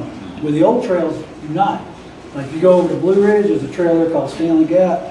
There's more accidents there than you shake a stick at. Well, that's why we worried about the one on our side. The one over here, there's not been a problem. We all did the ones along the edge of the lake. I could put a canoe in the back of my property and push it off, and I'll hit the water. I might not survive it, but it's like that all the way down. Well, that's why I was considered for these guys. We know about a little bit about rescue. Yeah. So there is a risk. That's what we call risk management. Well, I just wanted to bring that up because at some point, someone's just got to keep an eye out, whether it's game and fish or whatever. If you find a car sitting there overnight, somebody better look. Right, so Army Corps does have their risk management plan, and they have that emergency information that's on the kiosk. So, and then there'll be proper signage. We do a plan with EMS so that they know the signage, they know where their access points to extract people. So if all that's taken. And you go from 5 bars to no bars on the cell phone, walking 100 Well, feet. we are lacking that plan here in the county, as far, and the chief can tell you. We need a plan for the National Forest Service. Well, just something, you know, you with INVA, figure something out and see if you can't push it somewhere, because it's not just here. This is part of what we do, yeah. The problem you're speaking to is something countywide with all the recreational activities that we have out in the national forest and things of that matter. There's nothing to address that anywhere else in the county right now either, as far as signing. It needs to be all the way around. Right. Hunters have to sign in and sign out, that's the only way you know that. Right, and I understand that, but, you know, there currently isn't any type of a tracking procedure in place for any of the other recreational activities. The main thing for us that we would like to speak to you guys about, like they were talking about, is extraction points and things like that. But most of the time what we do see is other riders on those trails, they'll identify an emergency a lot of times, and they'll be the first one to call us. But having those extraction points, width of the trail so we can access things easily with our equipment, that's our primary concern. And primary control point and everything else. Yes. They do that in Woodstock and in Anniston, Alabama. All the new trail projects have been doing that. We're old here, and we need to update it. Well, I helped Cobb with the solar comment parts when they were running out back in the day, but now they patrol them on the golf carts. I mean, they're on there the whole time, I guess, playing the toys. I should mention too that, and kind of to Tony's point, this is something that's common on all recreational type activities, this situation. Every time I launch my boat at Carter's Lake and take off somewhere, nobody's checking to see where I am on the lake. Well, it's only 400 feet deep. Exactly. And in particular, let's say on Lake Eufaula, where there are some mean alligators and such. It's kind of up to me when I launch my boat and head out on those waters that, You assume the risk. I assume the risk. Yeah. Sure. And I tell family members where I am, and if I don't come back, somebody calls somebody, hopefully. It's probably a whole lot harder to find me on Carter's or Eufaula than on that trail. I was just trying to instigate something. Well, what our recommendation would be as well is, maybe some signs at the beginning of the trail that says, make sure somebody knows where you're at and establish a time period when you're supposed to come back. That way a family member or a friend or somebody would know to call us if they've been over you for that time. Especially Those are coming the out types this of ways far, we because address you're those things. in the corner of nowhere, not right in the middle of it. Yes, sir. So I'd like to Tony, hear. do you have drones that you can follow the path? There you go. Have you thought about it? Have you thought about it? I just have one point when they're Okay, the airport. Okay, this gentleman has the floor. You're talking to the wrong person, you gotta talk to them about that. This gentleman has the floor. As far as it goes, I came here to oppose the connector trail as well. Without the connector trail being there, my clients really don't have a particular issue. I'm Will Fawcett, attorney, by the way, representing several of the landowners out there. One thing that y'all probably want to know about is some of the personal injury attorneys down in Atlanta are looking at the recreational use statute and how it could be circumvented on mountain biking specifically, since it is not included in the Georgia statute, and you may want to be aware of that as well. It is. It's not. The statute specifically does not say biking. It's included, but since mountain biking is It's something we look at. INDA has looked at recreational use statutes for all states, and Georgia does have one in place, and it is good. I'm not saying it's not good. I'm saying the list of activities does not include mountain I'll biking. find it and I'll make sure you get it. Oh, I have it. I've got it right here if you'd like to see it. Okay. I'm warning you that we're on good terms now. I'm not really opposing anything you're doing. He's the one that don't call me back. I did call you back. I called you back 4 times. Yeah. What it is that I've talked to several personal injury attorneys down there. This is what they're looking at in the future coming around, is because mountain biking can be considered a particularly dangerous activity. There's an exception in the statute itself. And since biking is not specifically included in that list, they're going to try to challenge it that way. We've had to defend it. One of the things that our chapters have is liability insurance. It covers, we purchased it for all our 42 chapters across the Southeast, and it covers our volunteers when they have a work day or an organized ride. But we can also list Army Corps as additionally insured. And I'm sure Army Corps can talk about the risk, the liability issues also. At this stage, I was warning you, and I just wanted that to be out there as a consideration topic, because that, and I think the insurance covers you guys. That was more of my concern at this stage. Okay. And we appreciate that. What I'm interested in at this point is, with what you've heard here, there's still opposition from the homeowners there, or can we move forward? My clients are only opposed to connector trail, so. Okay. Charlie, I'd like to speak to it, but I don't want to interfere with anybody else's comments. Okay, so you were here to oppose the connector trail. Right. Connector trail is not an issue anymore. So. Right. So there's one. Okay. Then that said, Dallas, let's hear your comments. Several comments, and Terry, thank you for coming, and Mike, and everybody, Preston, and everybody, because a part of this problem of rumors and things is, and emails and everything has come about because of we haven't had answers, communication, and we got a letter this week with 100 questions or some number, I don't even know how many. Yeah, I saw That is, I mean, they're questions. Yeah. Here's my question, two questions. I do not clearly see the role of the county and the county commissioners in dealing with this recreational activity. We don't have any regulations, we don't have any ordinance, we don't have any rules relative to mountain biking. That's number one. Number two, to my knowledge, maybe I'm wrong and you can correct me, but there is not 1 mile of trail on county-owned property in Gilmer County. It is either Forest Service or Corps of Engineers or DNR or that. That, to say we are the capital of mountain biking and don't have 1 acre dedicated to mountain biking is a hypocritical statement. Well, we're also the apple capital, and we don't own any, You're right. Thank you, You're right. thank you, Barry. You're right. It's time for Okay, but that's my point. No, hang on. It's time for the county to Hang on, my point is, what can we as a county do and need to do relative to this? We're talking about, in this particular case, property owned by the Corps of Engineers. We have no say-so, other than they need to follow our rules and regulations in terms of permits or zoning and so on, and those things. Could I respond to that? Well, Just very briefly. okay, sure. We don't have authority in this situation on that property, but we certainly have influence if we decide to exercise a letter of support.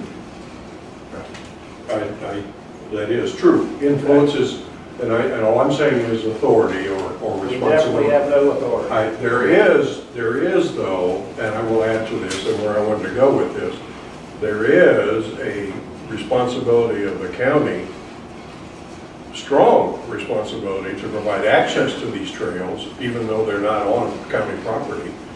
And that means Jim Smith as Public Works, that means Tony in terms of public safety, that means a lot of our resources need to be in line with any of these plans. And that, I'm not saying they're not, I'm saying we just haven't gotten to there yet. Secondly, I am disappointed that the Corps of Engineers has chosen not to communicate with their neighbors. They have not. That is not true. They cannot talk about something until we have a plan in place. The plan is being submitted to them now. They will go through the process, very rigorous process. I understand that process. Which I'm sure public input will be a part of it. I will have, that's what Miriam Fleming will Good, address. and I appreciate that too. That's why I wanted to make sure I heard Yes, that right. absolutely. There is a standing policy, as I understand it, from the time that I bought my land on that area in Woodring Branch till now, that says the Corps of Engineers does not allow any disturbance or any improvements or any shoreline alteration of any kind on the property that adjoins my property, as an example, and that 300-foot boundary. How do we reconcile that law or that policy of the Corps with mountain bikes, trails? Well, I don't understand I that. don't think we do, that's Yeah. not us. It's public. I will ask that question of the Right, Corps so tomorrow you're night. referring to possible disturbance behind property that is close to, right on the lake, except it's for that 200 to 400 foot air buffer that Army Corps owns. So what type of disturbances were you talking about? What were you referring to? Well, according to their discussions, they say pedestrian access is allowed, but no other alteration of any kind, removal of vegetation, obviously boat docks. Okay, so let's talk about boat docks, because if you're looking to put a boat dock behind private property for access for that homeowner, the public can't access that to access. No, and we're not talking about that. But I'm the trails talking that we're about, talking about at Woodring, 80% of the population have access. we're talking about removal of vegetation as an example. Oh, okay. All right. We have a neighbor that cannot take a tree down that's going to fall on his house. He's not here today, but he has expressed that to me. So it's hearsay, I'm going to admit that. But he says the Corps has refused him to take down a tree that will fall on his property and on his building, but it is on Corps land and he's not allowed to take it down, and they will not take it down for him. So there's a conflict here between what the Corps allows to be done on that property and states in their regulations. In fact, their regulations specifically say that bicycles are not allowed on that land. That is in their current policy. Which lane are we talking about? We're talking about the shoreline, Well, we're not going. 300 feet shoreline. So we follow the rules and regulations that they ask us to follow, just as they ask the homeowners and the area to follow. We're not violating these rules and regulations. All I'm saying is I am not allowed to ride my bicycle on their property between me and the lake. I am not allowed to do that according to their regulation. Okay, but we're I'm not allowed to do that. Okay. You're building a bike trail that allows that to happen contrary to their rules. I'm going to talk to the Corps of Engineers tomorrow about to move this along a little bit though. I don't want us to get wrapped up into a discussion of what the Corps allows or doesn't allow that has nothing to do with the Board of Commissioners. That's Corps. I mean, that's between these folks and the Corps of Engineers. And we need to kind of get this thing going here. What do you expect and would you like for the county commissioners to do other than sign a letter of support? And I know the city has done that, I believe. Oh, yes. Yes. So many municipalities and government agencies are really jumping on the bandwagon of providing mountain bike trails to the point where they're actually paying for it. We just signed an MOU with Georgia State Parks. We've had a long history with them too. In fact, the recently retired assistant director of Georgia State Parks will be here tomorrow also to speak about mountain bike trails on Georgia State Parks. They are now funding professional design and build on mountain bike trails on Georgia State Parks, as they really see the value. And also keeping up with the public wants. Georgia State Parks have to provide the recreation that the public wants. So and he can also speak to any, he's also, isn't he also the head of? He was the chief of DNR. So he talked to you about, there was questions about crime and convicted felons. Let's not go into that. But anyway, that we won't go into that. But what she's telling you too, there's neighborhoods all over the U.S. You can look up Bentonville, Arkansas. They have 40 miles of single track right behind the back doors of people that live on golf courses. And it's in Walmart, the Walton Foundation helps fund it. And it brings in tons of tourism to that area. Bentonville's growing leaps and bounds. There's cities fighting these trails. And all we ever wanted was the commissioners in Gilmer County to support what we do. All three of you guys came to me when I owned my business and said, hey, we support you. Gary, it's okay. No, let me speak. Yeah. So, and I said, yeah. So I went to all the local mountain bikers in the county, and I helped you guys get elected. That's about 61 people. Because y'all showed interest in what we do. You're the first ones to ever do that. Paige Green from the chamber was the first one to accept us as well. We appreciate that. Now we need y'all's help and support. And on top of that, when you read about the studies, look up these different communities that I mentioned, it would be nice if the county would help us gather property or build more trails. There's stuff, it's bringing money to the county. And the reason why we like to build trails on federal land agency property like U.S. Forest Service, BLM, and Army Corps is because we know those trails and that land is going to be there for perpetuity. So, and that's our goal, is we want to get more people connected to the outdoors and nature. I don't care if they're hunters, horseback riders, hikers, bird watchers, mountain bikers. We need more folks connected to our open spaces. because that's what's going to protect our open spaces for future generations. Okay, what I'd like to do would be I want to make just a couple of comments, and then unless somebody feels an urgent need to make more, we need to kind of move on to the next topic here. It's my understanding right now that the only thing that the county is being asked for is a letter of support for the project, and I believe that the intent of that is that that could make the fundraising a bit easier. I actually am not an enthusiastic mountain bike rider myself. I'm about 100 pounds away from that. But I am enthusiastic about mountain biking for Gilmer County. I have seen the effect that it has on Gilmer County. I've been out to some of the trails and I've seen how these folks maintain them. And I don't see it as being anything but a good thing for Gilmer County. So for myself, particularly since I think we've got some issues resolved here, I'm perfectly happy to approve a letter of support. But I would take that one more step, since the subject has come up, and say that I personally wouldn't be opposed when the 2018 budget is being discussed, having some component, adding some component in there for mountain biking, because you know, we have parks and recreation. I mean, we fund recreation in Gilmer County, and this is just another part of that recreation, and I wouldn't have any problem with the county starting to participate a bit in that financially when we come up with our next budget. So I guess what I'm saying is that I see it as a good thing, personally. I see it as a good thing for Gilmer County, particularly if we can work out the differences.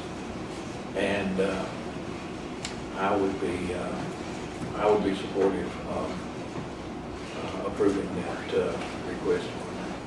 Charlie, I just want one thing out.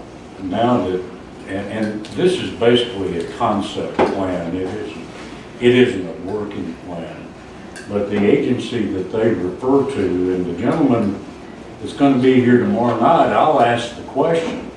DNR has a grant program for recreation that you can apply for every year. And you know, all it takes is somebody to sit down and put the grant application together with the plans that these folks have developed, and we'll see where that gentleman, where his support is, because I do know that DNR has funded other trails throughout the state. I'm not even sure that Gilmer County or any of the counties in North Georgia have even applied for it. Yes, they have. They have? Have they been funded? Yes. Okay, all right. And we're very, as an organization, we're very familiar with RTP. We manage and write grants all the time. Yeah. Preston York is coming off a project over in Yona Preserve, which is White County, just north of Gainesville.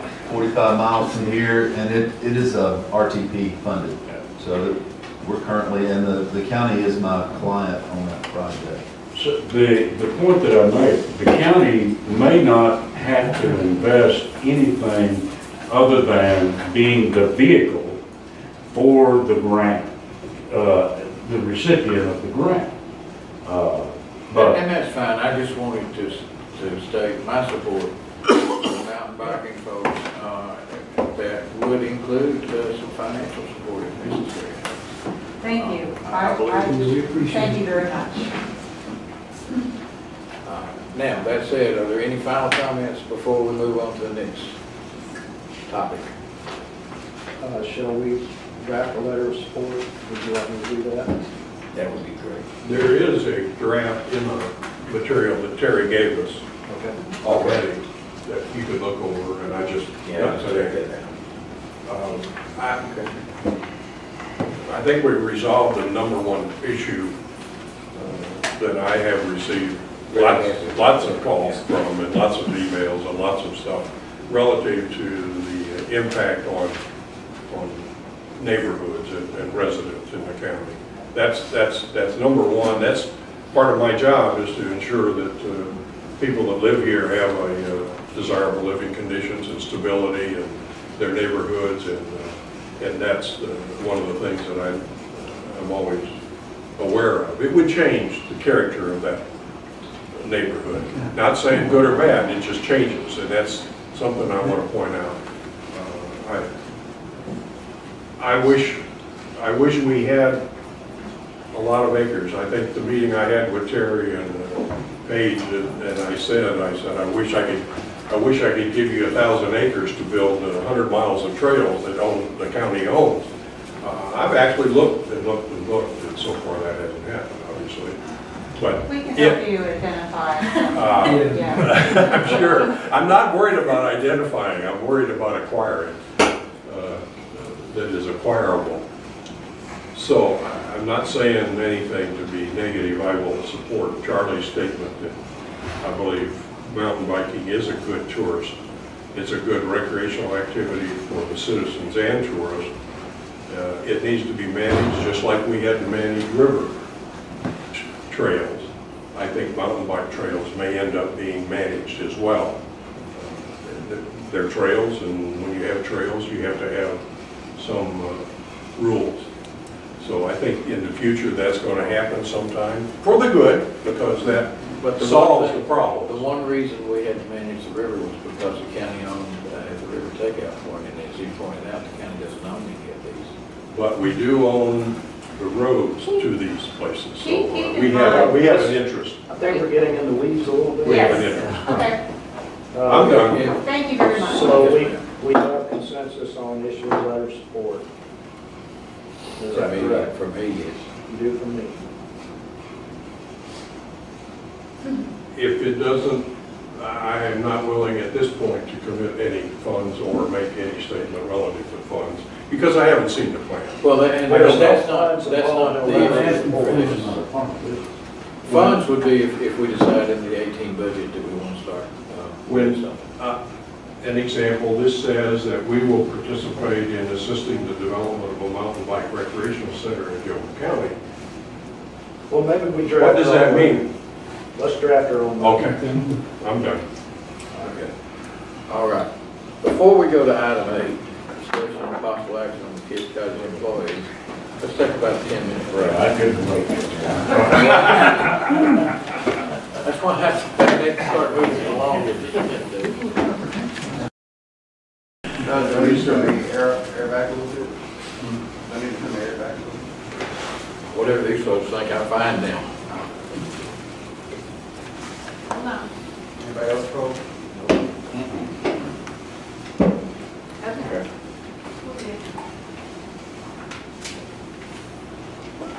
Well, should have held off on these Cheerios for a minute.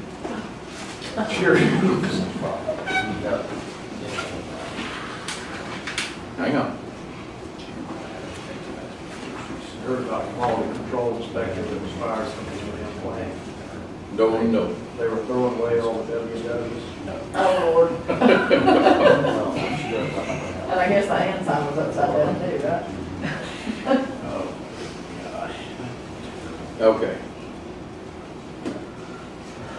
Discussion and possible action on Kids Cottage employees. I've got to get some more information on this because right now I'm not completely clear on what it is. I have requested some more from Kids Cottage and hopefully we'll have it tomorrow night. So there's really not a whole lot we can talk about right now. Are we talking to county employees? Well, we don't really have, they're not county employees, but, you know, they may be wanting to make them county employees. I don't know. I just need to get more detail on it.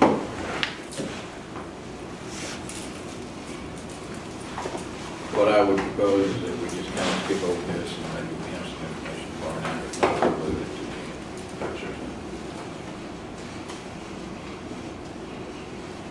the Reappointment of Gene Smiley to Highlands River Health.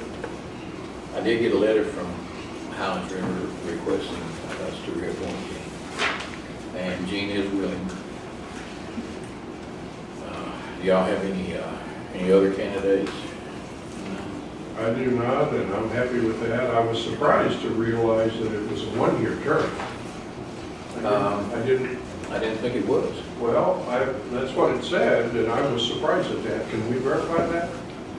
Yeah, we can verify that. Yeah, if you would.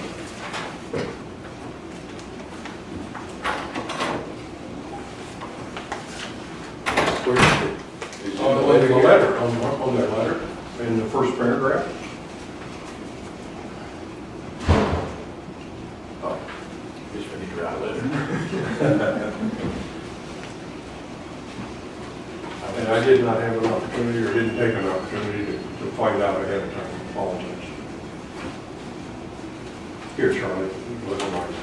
Got it here, I just,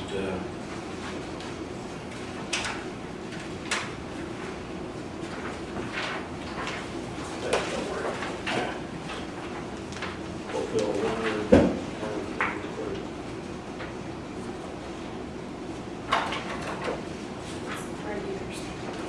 3 years.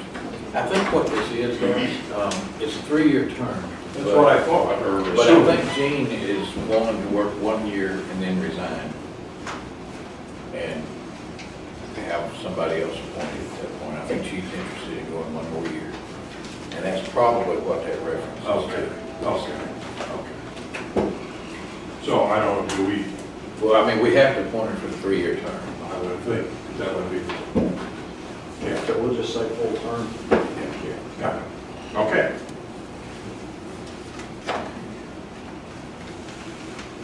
Item 10,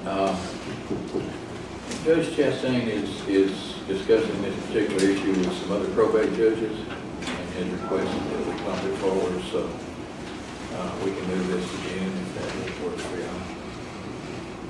Yeah, I didn't know what that was about.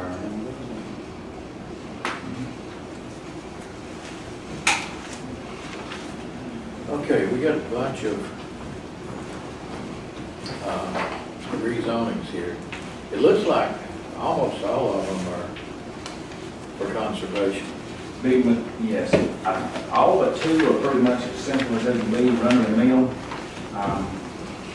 There's a guest house here on the second one that we have one person that was in opposition to, but really that's about it. The rest of these are fairly simple.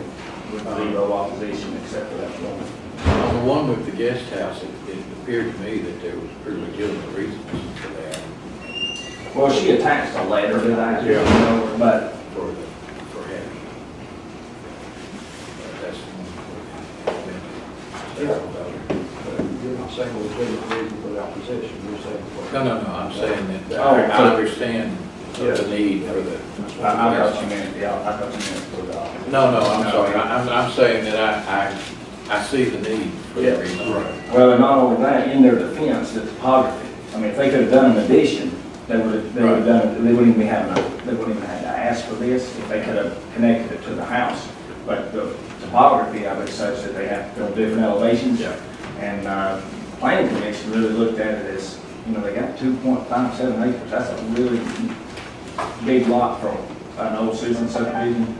And, based on that size lot, and again, nobody else said anything but the one lady. And her biggest thing, I think, was she's afraid of setting a precedence there, but, I tried to let her know that, we look at each application individually.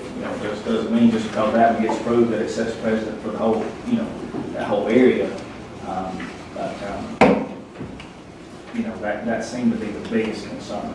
But again, the acreage size, there's no issues with setbacks or anything like that. And I think the total deal is only going to be like 250 square feet, above the garage. So it's not a big project by any means.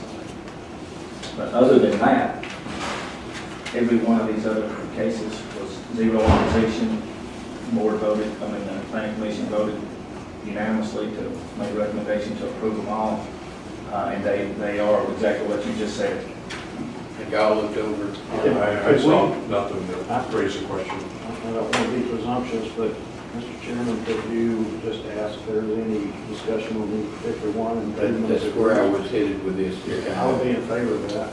Okay, is there anybody here to speak to any specific one of these? If y'all don't have any questions on them, and I don't, I say let's just take the batch and move forward. Great. Okay.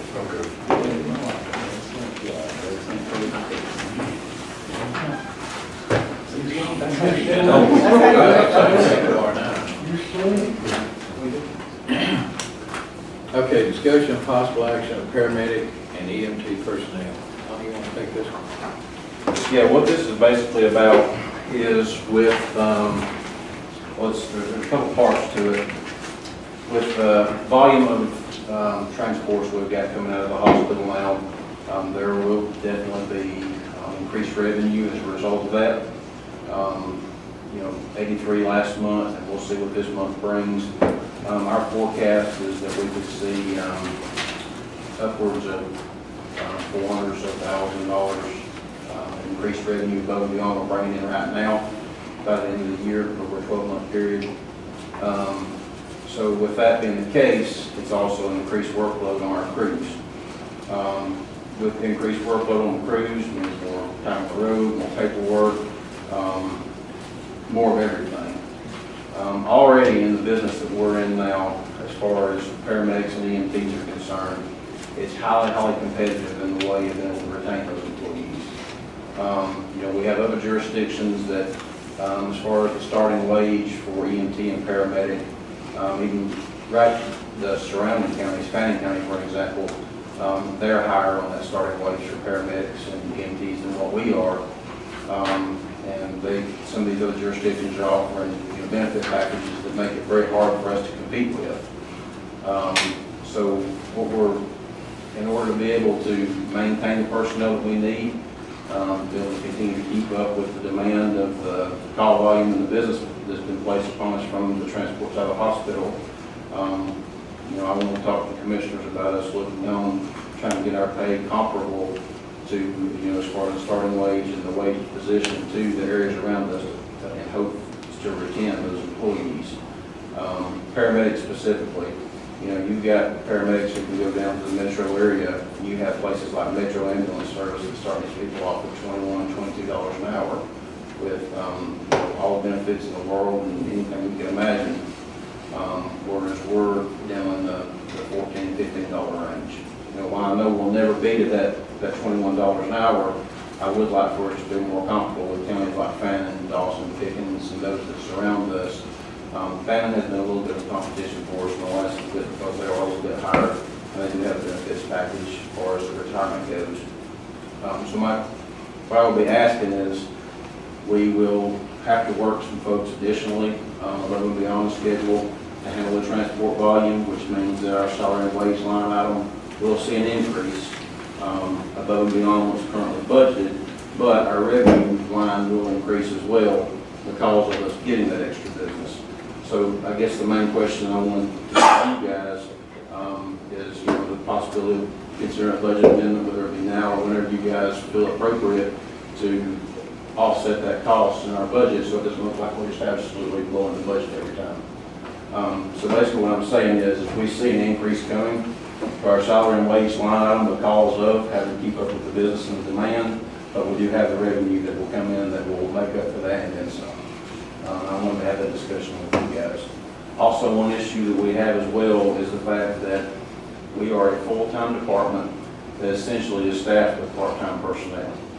Now, we're going to always have positions that are going to require part-time personnel to fill, but it's become a struggle to staff some of these positions with part-time, part-time, part-time.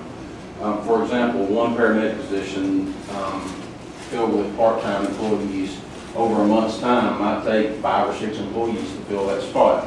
Whereas opposed if it was one benefit spot where the person was hired full-time in that one position and we're paying them, they receive insurance, vacation time, and benefits, you have one person you have to worry about keeping staffed in that role instead of having to maintain a big long list of part-timers to staff that role. And also with that, you run into overtime issues. that makes the overtime budget increase. If you don't have the part-timers fulfill that, you're going to have to pull them somewhere else off another shift to keep that truck running. One of the other things that we had looked about as well, that I talked to Charlie about yesterday, is a pay-for-performance type of plan that basically would allow us at the end of each month to go through our data and review the call volume compared to the percentage of transport per crew. So basically, if we have a crew that's taken, a ton more transports to Atlanta, we have a crew that has decreased their call refusals by a significant number, by percentage, that crew at the end of the month would be eligible for, a bonus for that month for that pay for performance. Because basically, they will have increased our transports, which will in turn will increase our revenue. Therefore, they brought in more money for us to come with some type of a pay for performance type incentive to give those folks at the end of each month. Would that be a set formula, or would you have some discretion in this? What that formula would be based on we would look at the overall numbers. We would say that, all right, in the month of May, for example, we have these med units, they're in this number of calls. All right, if we look at the number of calls and compare that to the percentage of those calls that are actual transports, rather than people, us getting call refusals or us having to decline the call because of other circumstances going on, the crew that actually had that highest transport percentage, taking into account things like long distance transports, a reduction of refusals, and those couple of factors is how we would figure that. It would be a set formula to where they would know what it would be.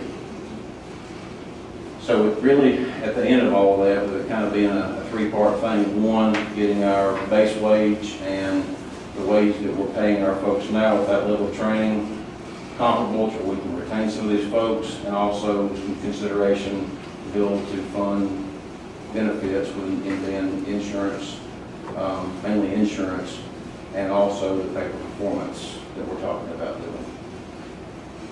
I don't have the budget in front of me, but obviously in that line of work, there's a lot of ongoing training. Absolutely. And so part of the cost that we have to look at, retaining an employee that we've invested those training dollars in is much more valuable than turning over and having to start over in some cases. So that's a kind of a hidden cost that we need to at least consider. Absolutely. I guess there's any questions you guys might have about the whole thing. I'd like to be able to answer. I think, Tony, just my personal feeling, and we talked about this before, you and I have talked about this, I'd like to literally have sort of a formal proposal, just because I'd like to easily compare, like you said, Fannin and Pickens and other counties to ours.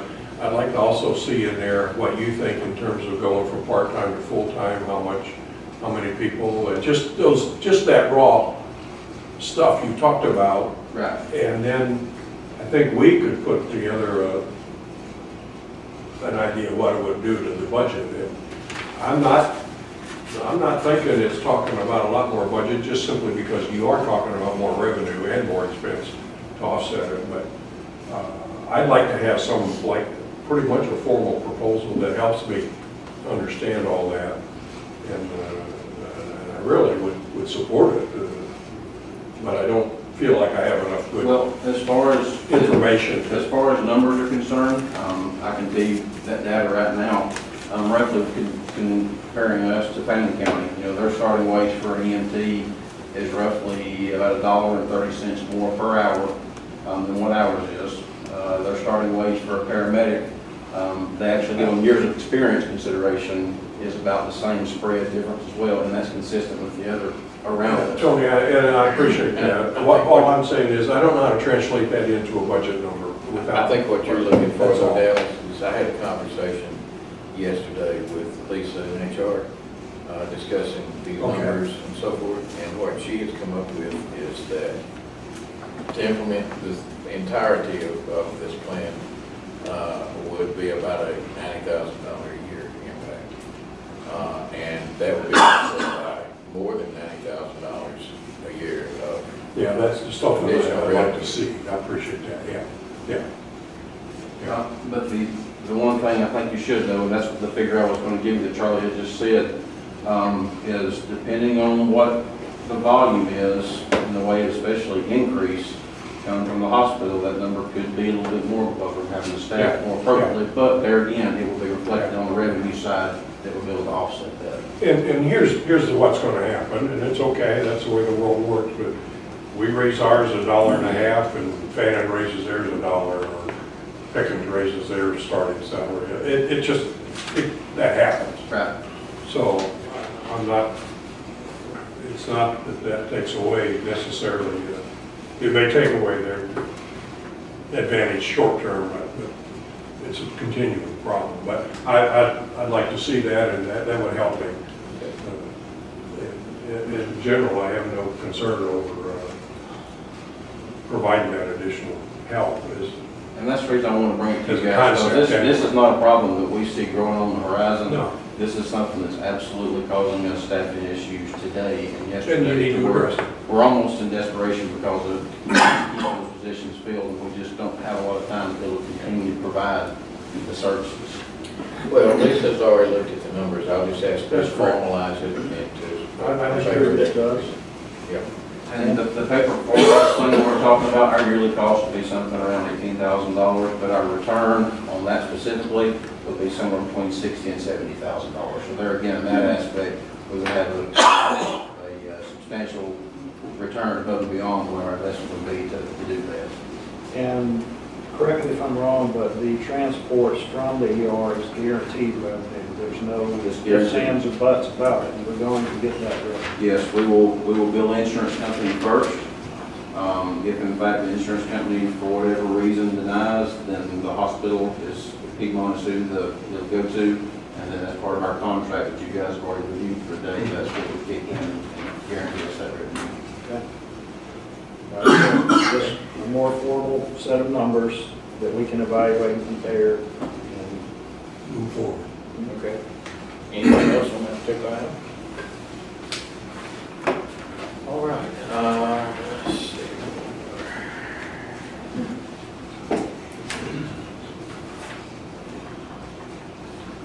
Looks to me like that brings us to item 24. Discussion and action on airport AWS system. Now, this is the one where we found out last month that it was going to be, I think, about $1,200 a year to put this weather information online. There's, I got an interesting letter the other day, and I wanted to ask David about this. See if he interprets it the same way I'm reading it. This is a letter from DOT. The purpose of this letter is to remind each airport sponsor of the requirement to comply with the Federal Aviation Administration's clarification of its fuel tax policy for the use of proceeds from local taxes and aviation fuel. It goes on with some other stuff.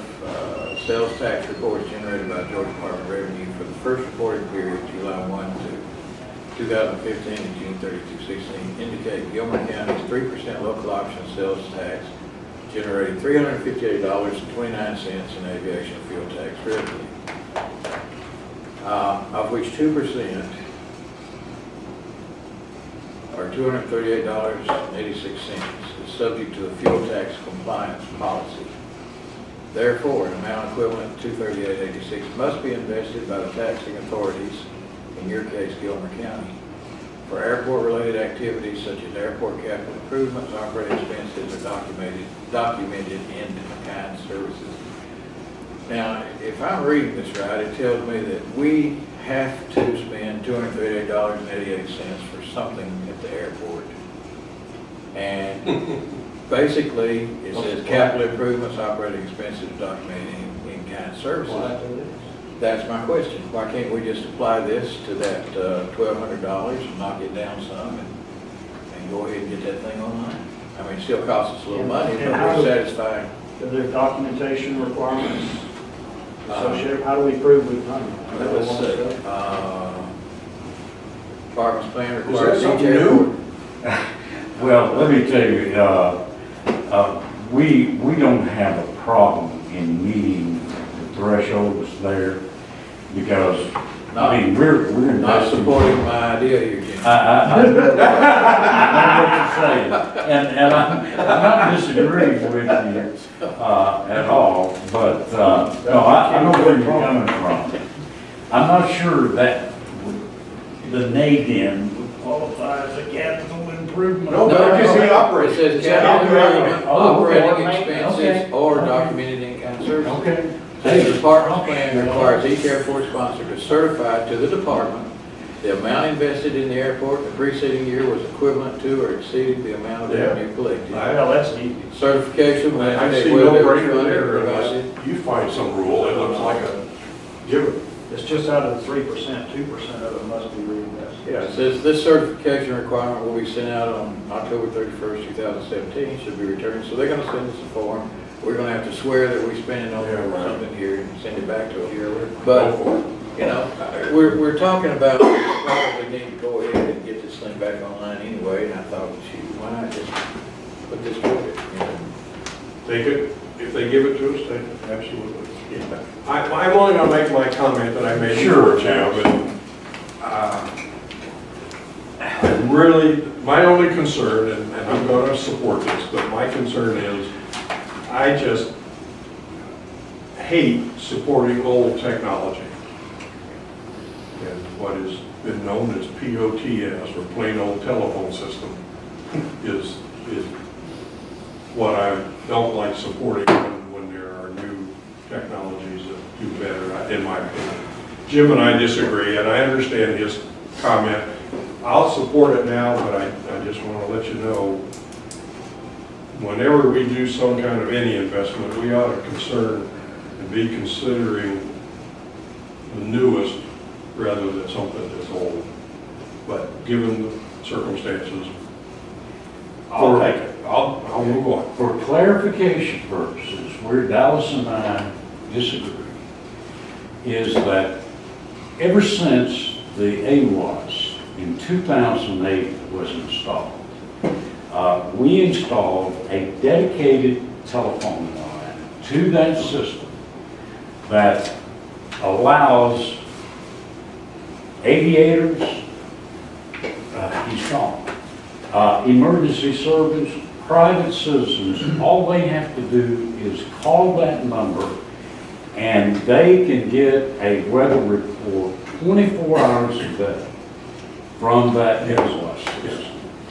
Now, and Dallas and my conversation was at the last, prior to the last airport advisory board meeting. I would not recommend that we discontinue the landline telephone for a number of reasons. Number one, everybody is, including myself, is not technically able to do what Sandy sits here doing on her iPhone. She's on Facebook. That's got nothing to do with it. You know, we're old fogies and we like the young telephone. And so we called the number. Now, the NADIN, what the NADIN does is that it upgrades the AWAS system that we originally installed to where aviators or folks like Sandy, if they want to access that weather station down there, they don't have to call a landline number. They can access it from an iPhone or from an iPad or whatever. It is something that, it's not just the AWAS, it's something that you all may not understand. Dallas certainly understands it. We have, in addition to that, we have a dedicated line, which is the number just below, for our card reading. Same price, basically the same cost. And we have a dedicated line for our facts down there. But these are necessities that we have to have to stay current with the technologies that are being developed. And I think that's the only place where Dallas and I disagree. He wants to do away with the landline phone. It is a published number in the airport directory. And as I said, it's been that number since 2008.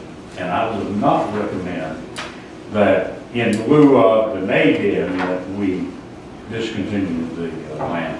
So you're on board with this? I'm on board. Okay. Is there any further discussion on this item? Brings us to the approval of the DNR intergovernmental agreement. You all have tab 25. I don't really see a downside to this. Well, Charlie, I don't know. I don't see, and I don't know. I need somebody to explain to me what we're going to do and where we're going to do it. And the reason I ask that, I'm pretty sure that we're doing upgrades to our trail outside of county-owned property. And this contract says, or this, not contract, but this intergovernmental agreement says that we're the owner of the property that we're doing this work to. And I'm not sure that's accurate. Not all. Not all. And in addition to that, if we are not the actual owner and Georgia Power is, our agreement with Georgia Power says they must also agree in writing. That's all I'm saying. So we just need to make sure we got our T's crossed and I's dotted. David, is that the legal thing that we need to worry about? It is. I mean, the Exhibit A is attached, but it doesn't really speak to. I don't know exactly what. There's no What boundary. trail, what are we talking about? What trail is it? Well, there's two things specifically, and it won't be limited to these two things, but No. these are the only two specified here in this contract. And that would be improvement and extension of the walking path. Right. And outdoor exercise area. What was the origin of this funds? Was this an application? This was, Looks like it was appropriated. Kevin. This came from the General Assembly. This, and David said we could get it for you.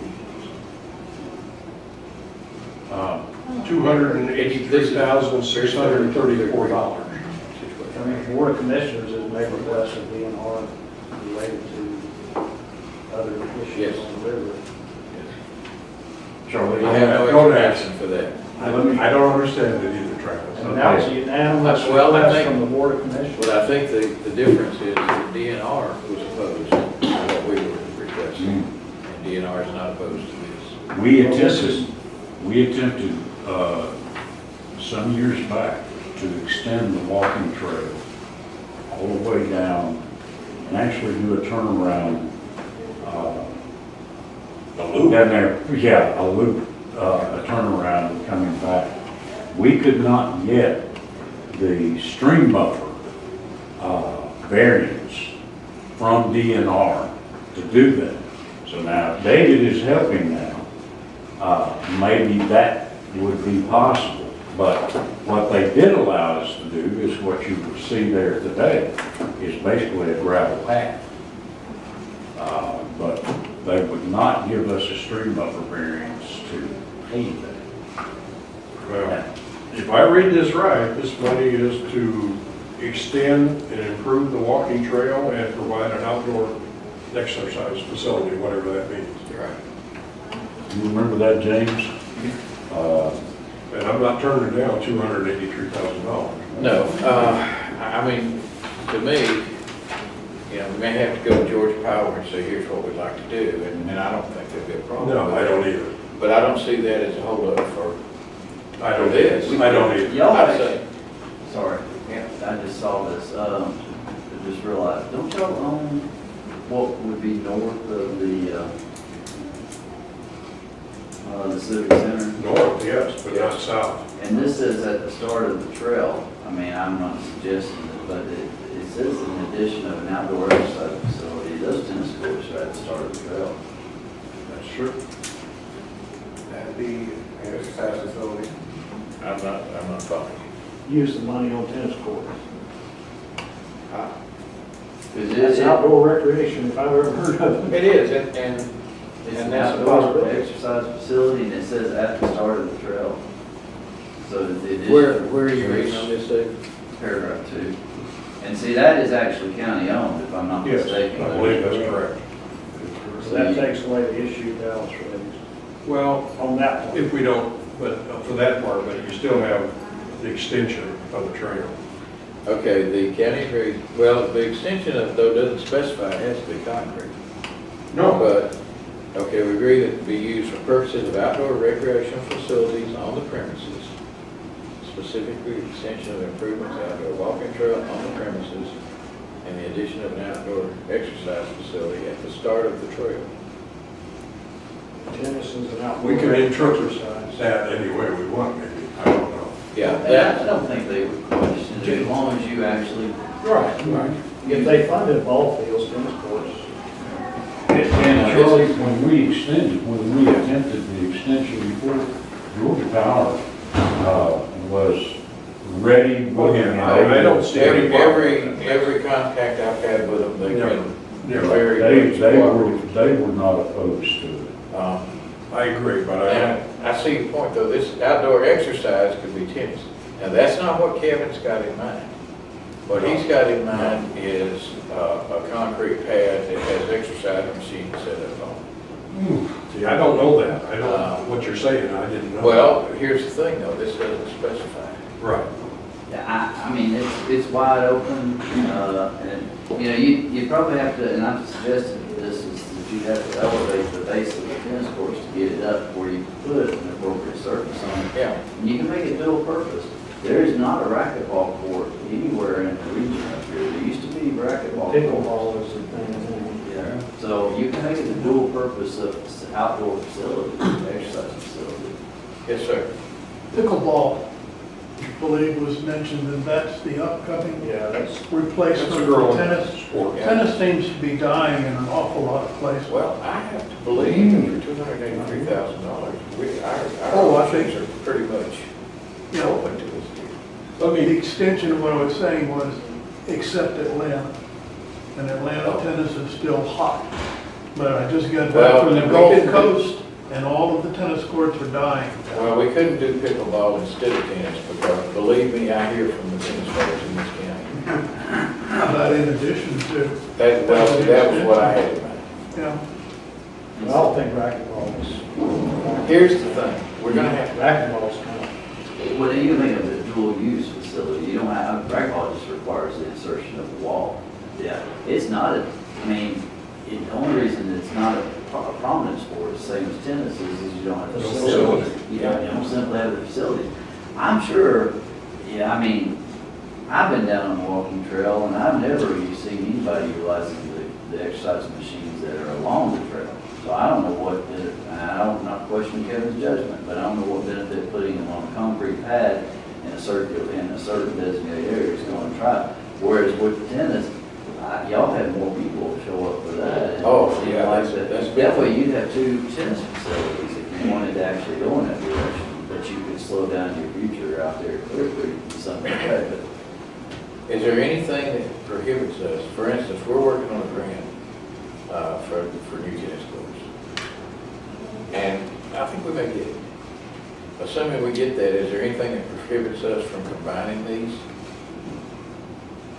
In other words, you couldn't combine the funding here because this is limited to a specific location. No, what I'm saying though is, if we decide to put new tennis courts here, that this funding would apply to, and we get this grant that only pays for about 25% of those tennis courts, can we take the other 75% from this, assuming that it's in the proper location? Yeah, you can, yes. there's no restriction in that document about I didn't see it. In fact, you could spend more money if you wanted to, the state's not gonna argue with you. No, yeah, right. No, I wasn't going there. No. But, well, we're going to, Kevin's going to have to create a plan before we can do anything. There's got to be a plan. And the way I see it, the only thing that has to be in that plan is extension of the walking trail and an exercise facility. So, And the extension of the walking trail may be on property we don't own. But that's no problem. That's just It's a not a problem, technicality. but you better. It is a technicality. well, It we definitely would, it'd be property that we have a long-term lease on. We just have to go back to Georgia Power. Just the wording. Yeah. Oh, I don't want to go back to these folks. But you maybe get yours, you got, what is there, 2 tennis courts down there now? 2, is it 2? 4. You make it double that, because the other area is basketball, 4 areas essentially non-utilized. So what I would, You can get 6. what I would tend to do would maybe get 4 or 6 new ones, and then convert these to the pickleball thing. There's a private venture that I've been given the green light, it's no longer required. There's gonna be 3 basketball courts available to the public. In that vicinity, or? Yeah. The Durns are gonna develop their property in Victory Circle, and some of it's gonna be community related, and there's gonna be 3 basketball courts. So if we move tennis further out, we're that, not really basketball court, it's just. But Charlie, didn't you say there was looking at different locations for tennis courts as well? Yes. We have been looking at different locations, but if I've got somebody that's gonna actually pay for the courts, Yeah. then that narrows my. That changes it, I agree, because I don't like putting a lot of our money into We would be looking, floodplain recreational facilities. well, we would be looking at putting probably If we $100,000. put their money, if they put their money, Yeah, I'm we for put it. their money. The other thing I want to point out is, that I don't know Kevin, I haven't talked to Kevin, but if we're going to improve and extend that outdoor walking trail, personally, I think we ought to look at the most modern material to build that trail. I don't like stone, I don't like concrete, I don't like asphalt. And I just pulled up a thing out of the magazine we got last week about the use of the composite rubber in aggregate. Some of our amnesty tires might actually They go could into come that back, they trail. could come back. All I'm saying is, let's look at a modern solution. It's much lower impact, senior citizens use that. Let's make it a model of something that people will be proud of. And that might be something. That's all I'm saying. That might be something we could get a variance for. Something like that. And these would, and one of the reasons for that is these are made to be porous, so they do not cause runoff and they drain. That's where, That's the way we ought to, right. I'm just suggesting that become part of A it. concrete pad with exercise equipment, I don't think it's where to spend that money. I don't lean towards doing that either. so what we need to do Okay. is develop a plan that in my mind then calls for tennis courts, new tennis courts, converting the old tennis courts to pickleball. Extending the walking path with modern materials. And once we get the plan developed, then we go for it. I would like I'm on board. to, if we can avoid changing this, I mean, all we've got to do is just say our name and get money right now. I don't see any need, David, I don't see the need necessarily to change this, but I do see need to have something in writing from Georgia Power. How do you feel? Going to slow that process down. I think you can do that and do the Georgia Power thing a separate. I think that Georgia Power. Yeah, is that's Separate thing. I don't think you have to have the Georgia Power thing in order to execute that. Well, it's got a whereas it says the county is the owner, and I know that's Dallas's concern, and says in fact. I don't want to get into a situation that we're screwed. Pardon me for the word. But I be referencing by the exhibit. It's just an aerial photo of the area. It's Yes, not- I mean, part of it's true and part of it's not necessarily. Yeah, I agree. That's my So what- assumption. So what changes would we need? Maybe just cut your exhibit in half. Somewhere, David, there You is, could say the county is the owner or long-term lessee. That's all you need in that cover, yeah, and that shouldn't be a big deal. Okay, so I got that change. Anything else that you think we need to change? Make it an even half million.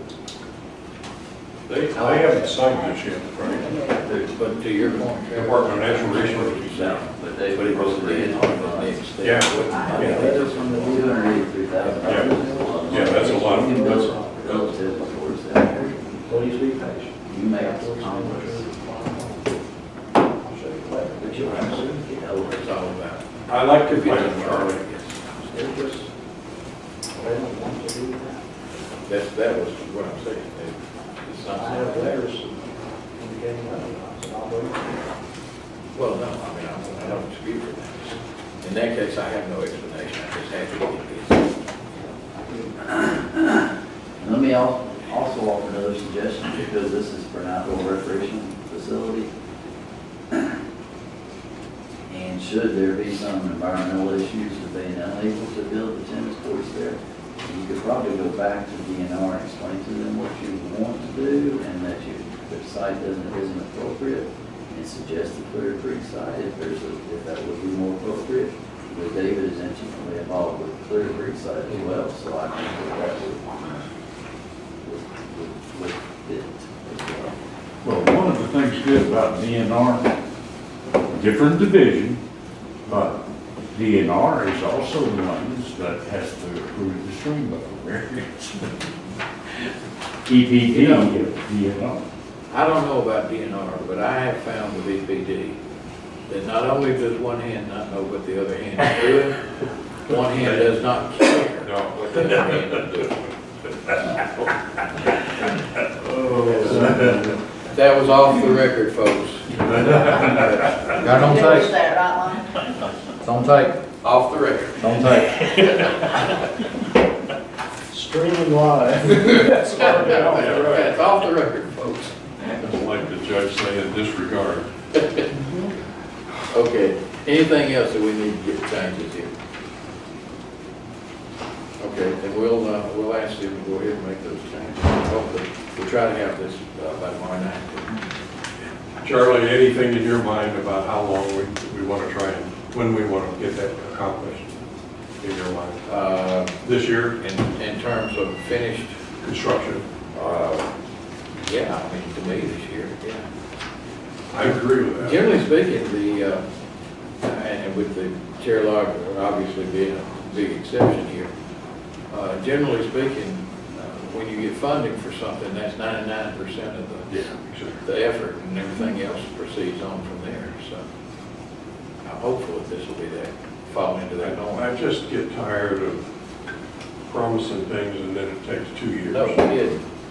Yeah, Yeah. that's all I'm saying. And that's my complaint about cherry log. You know, In the long line of business, it's the bureaucracy. Okay. Okay, are we all squared away on this one? I know. Citizens wishing to speak. So we've enacted a river ordinance regulating commercial use of multi-road. Requires a permit to be issued by the board.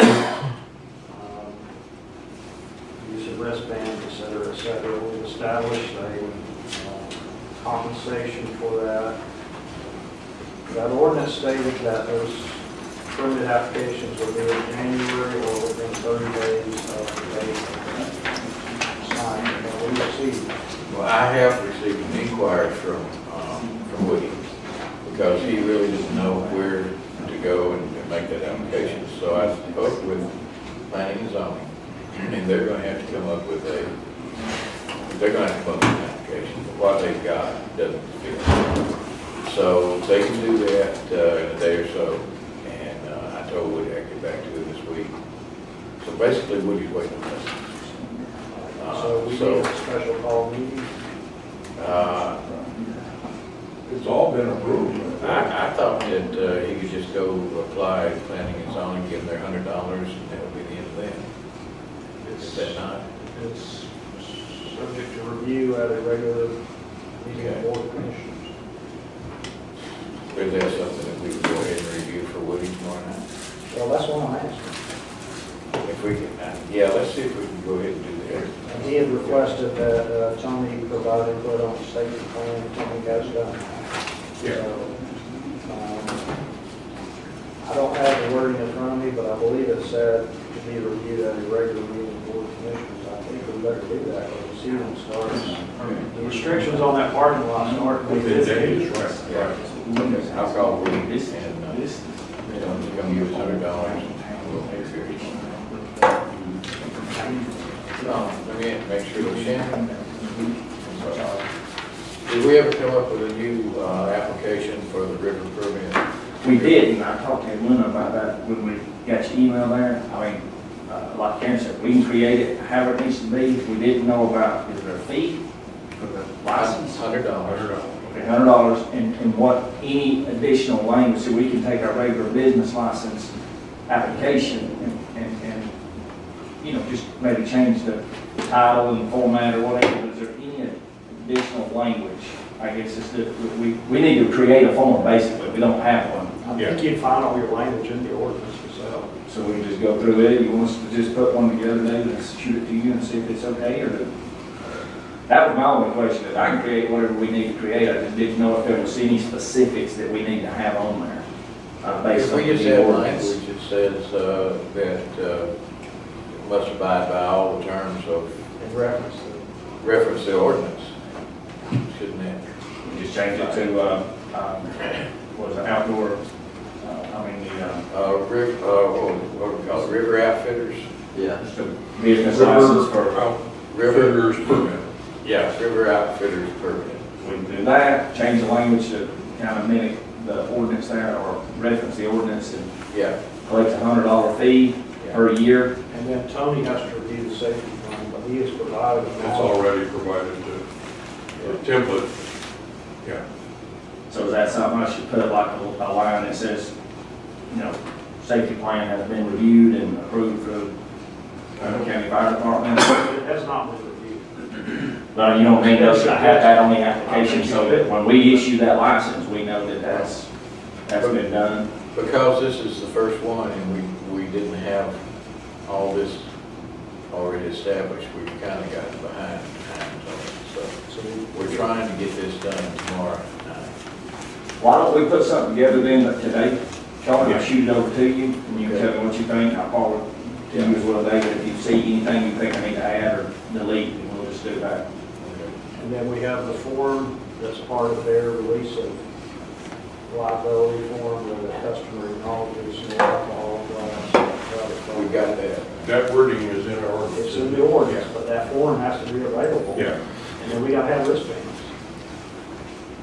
Now, if I recall, we said we were going to provide them. That's correct. Yeah, we So will. that's what I'm saying. The season is days away. Yeah. We'll be coming short. Yeah, so we need to, that's on us to get those ordered And out. I have a source for them, it's very reasonable. Good. They're color coded and sequentially numbered. If you can send me that information, we'll order them from out of the office here.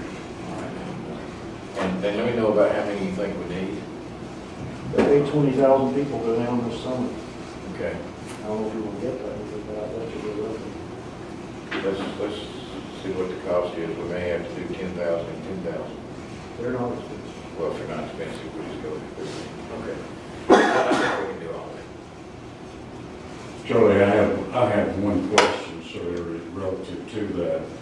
When I was with the engineers on the Little Carcade Bridge, Woody hit me up about the no alcoholic beverage signs that we've got there. And we posted them at the Blackberry Mountain site and at his site. We have another outfitter up there on Hope Bridge Road that we had not posted there. If you would, go ahead and order some, and let's get them posted. Okay. And Now, I'm assuming that operator is gonna be operating this year. I don't know that for a I fact. don't think they will because the spot they used last year has been leased out. So then I don't need to post signs. Not on Bolt Bridge, but on Boulder Park. No. But I don't think they'll be operating down below Boulder Park. We actually need to post signs that you put in, which is not Woody's place, right? Well, the outfitter on Hope Bridge Road is Max Frey. Different outfitter. Where does Woody put his people in at? Lower Park. Lower That's what I'm saying, though. We need to post it. It's already there. It's already We there. have it there. Yeah. Okay. And we have it at the Blackberry Mountain, Multi Road. If that establishment is still on Hull Road, I think we'll put signs there. Have they got a business license to operate? I have checked, they did. I don't know if they renewed it for this year, but they did. I tell you why I'm leaning that way, because we still haven't gotten past, Woody still hasn't gotten past the idea that we're gunning for Woody. No, and that's the reason I bring it up, because if he's gonna be there tomorrow night, I'm gonna be able to, head that off. I would rather, spend the price of a sign. Put them up, and when they have to take them down, we can take them down. Than to have Woody say we're just holding him accountable and nobody else. Understood. Can I go back? I apologize for doing this, but we did not talk about the fire station and the contract that we have for the engineering work. Which item is this? Which is number 21, I believe. That's the one that we said we had already made the decision. Yeah, we had, but we just got a contract for that, and I raised a couple of questions about that. Okay. To be sure we're right. The original proposal for... Since we had removed this from the agenda, do we need a motion to put it back? We don't discuss it, but I mean, the work sessions are intended to be somewhat. We haven't really removed it from March. Go ahead, Mark. Yeah, basically, I just want to be sure that we're aware. This talks about start of construction date. If you look at the second page of the document, the AIA document that we got from what tab is it? 21. And I marked it, and when we passed it by, I failed to come back to that question. Page what? It's the second page of it. We're talking about commencement of construction date August. Right. And substantial completion December. Are we okay with that? I think that's what the timeline was indicating, wasn't it? We'll get back to that. The reason I point that out is that if you go to page 10, it says this agreement needs to be done in 18 months. To answer your question, no, I'm not okay with that, but I think that's all. And that's if they have not been completed within 18 months, he's going to be paid on a different pay schedule. I wanted to be sure we're okay. If it's not completed in 18 months, the architects are going to be the last of these folks' worries. I hope you're right. I'm not, I just like talking big.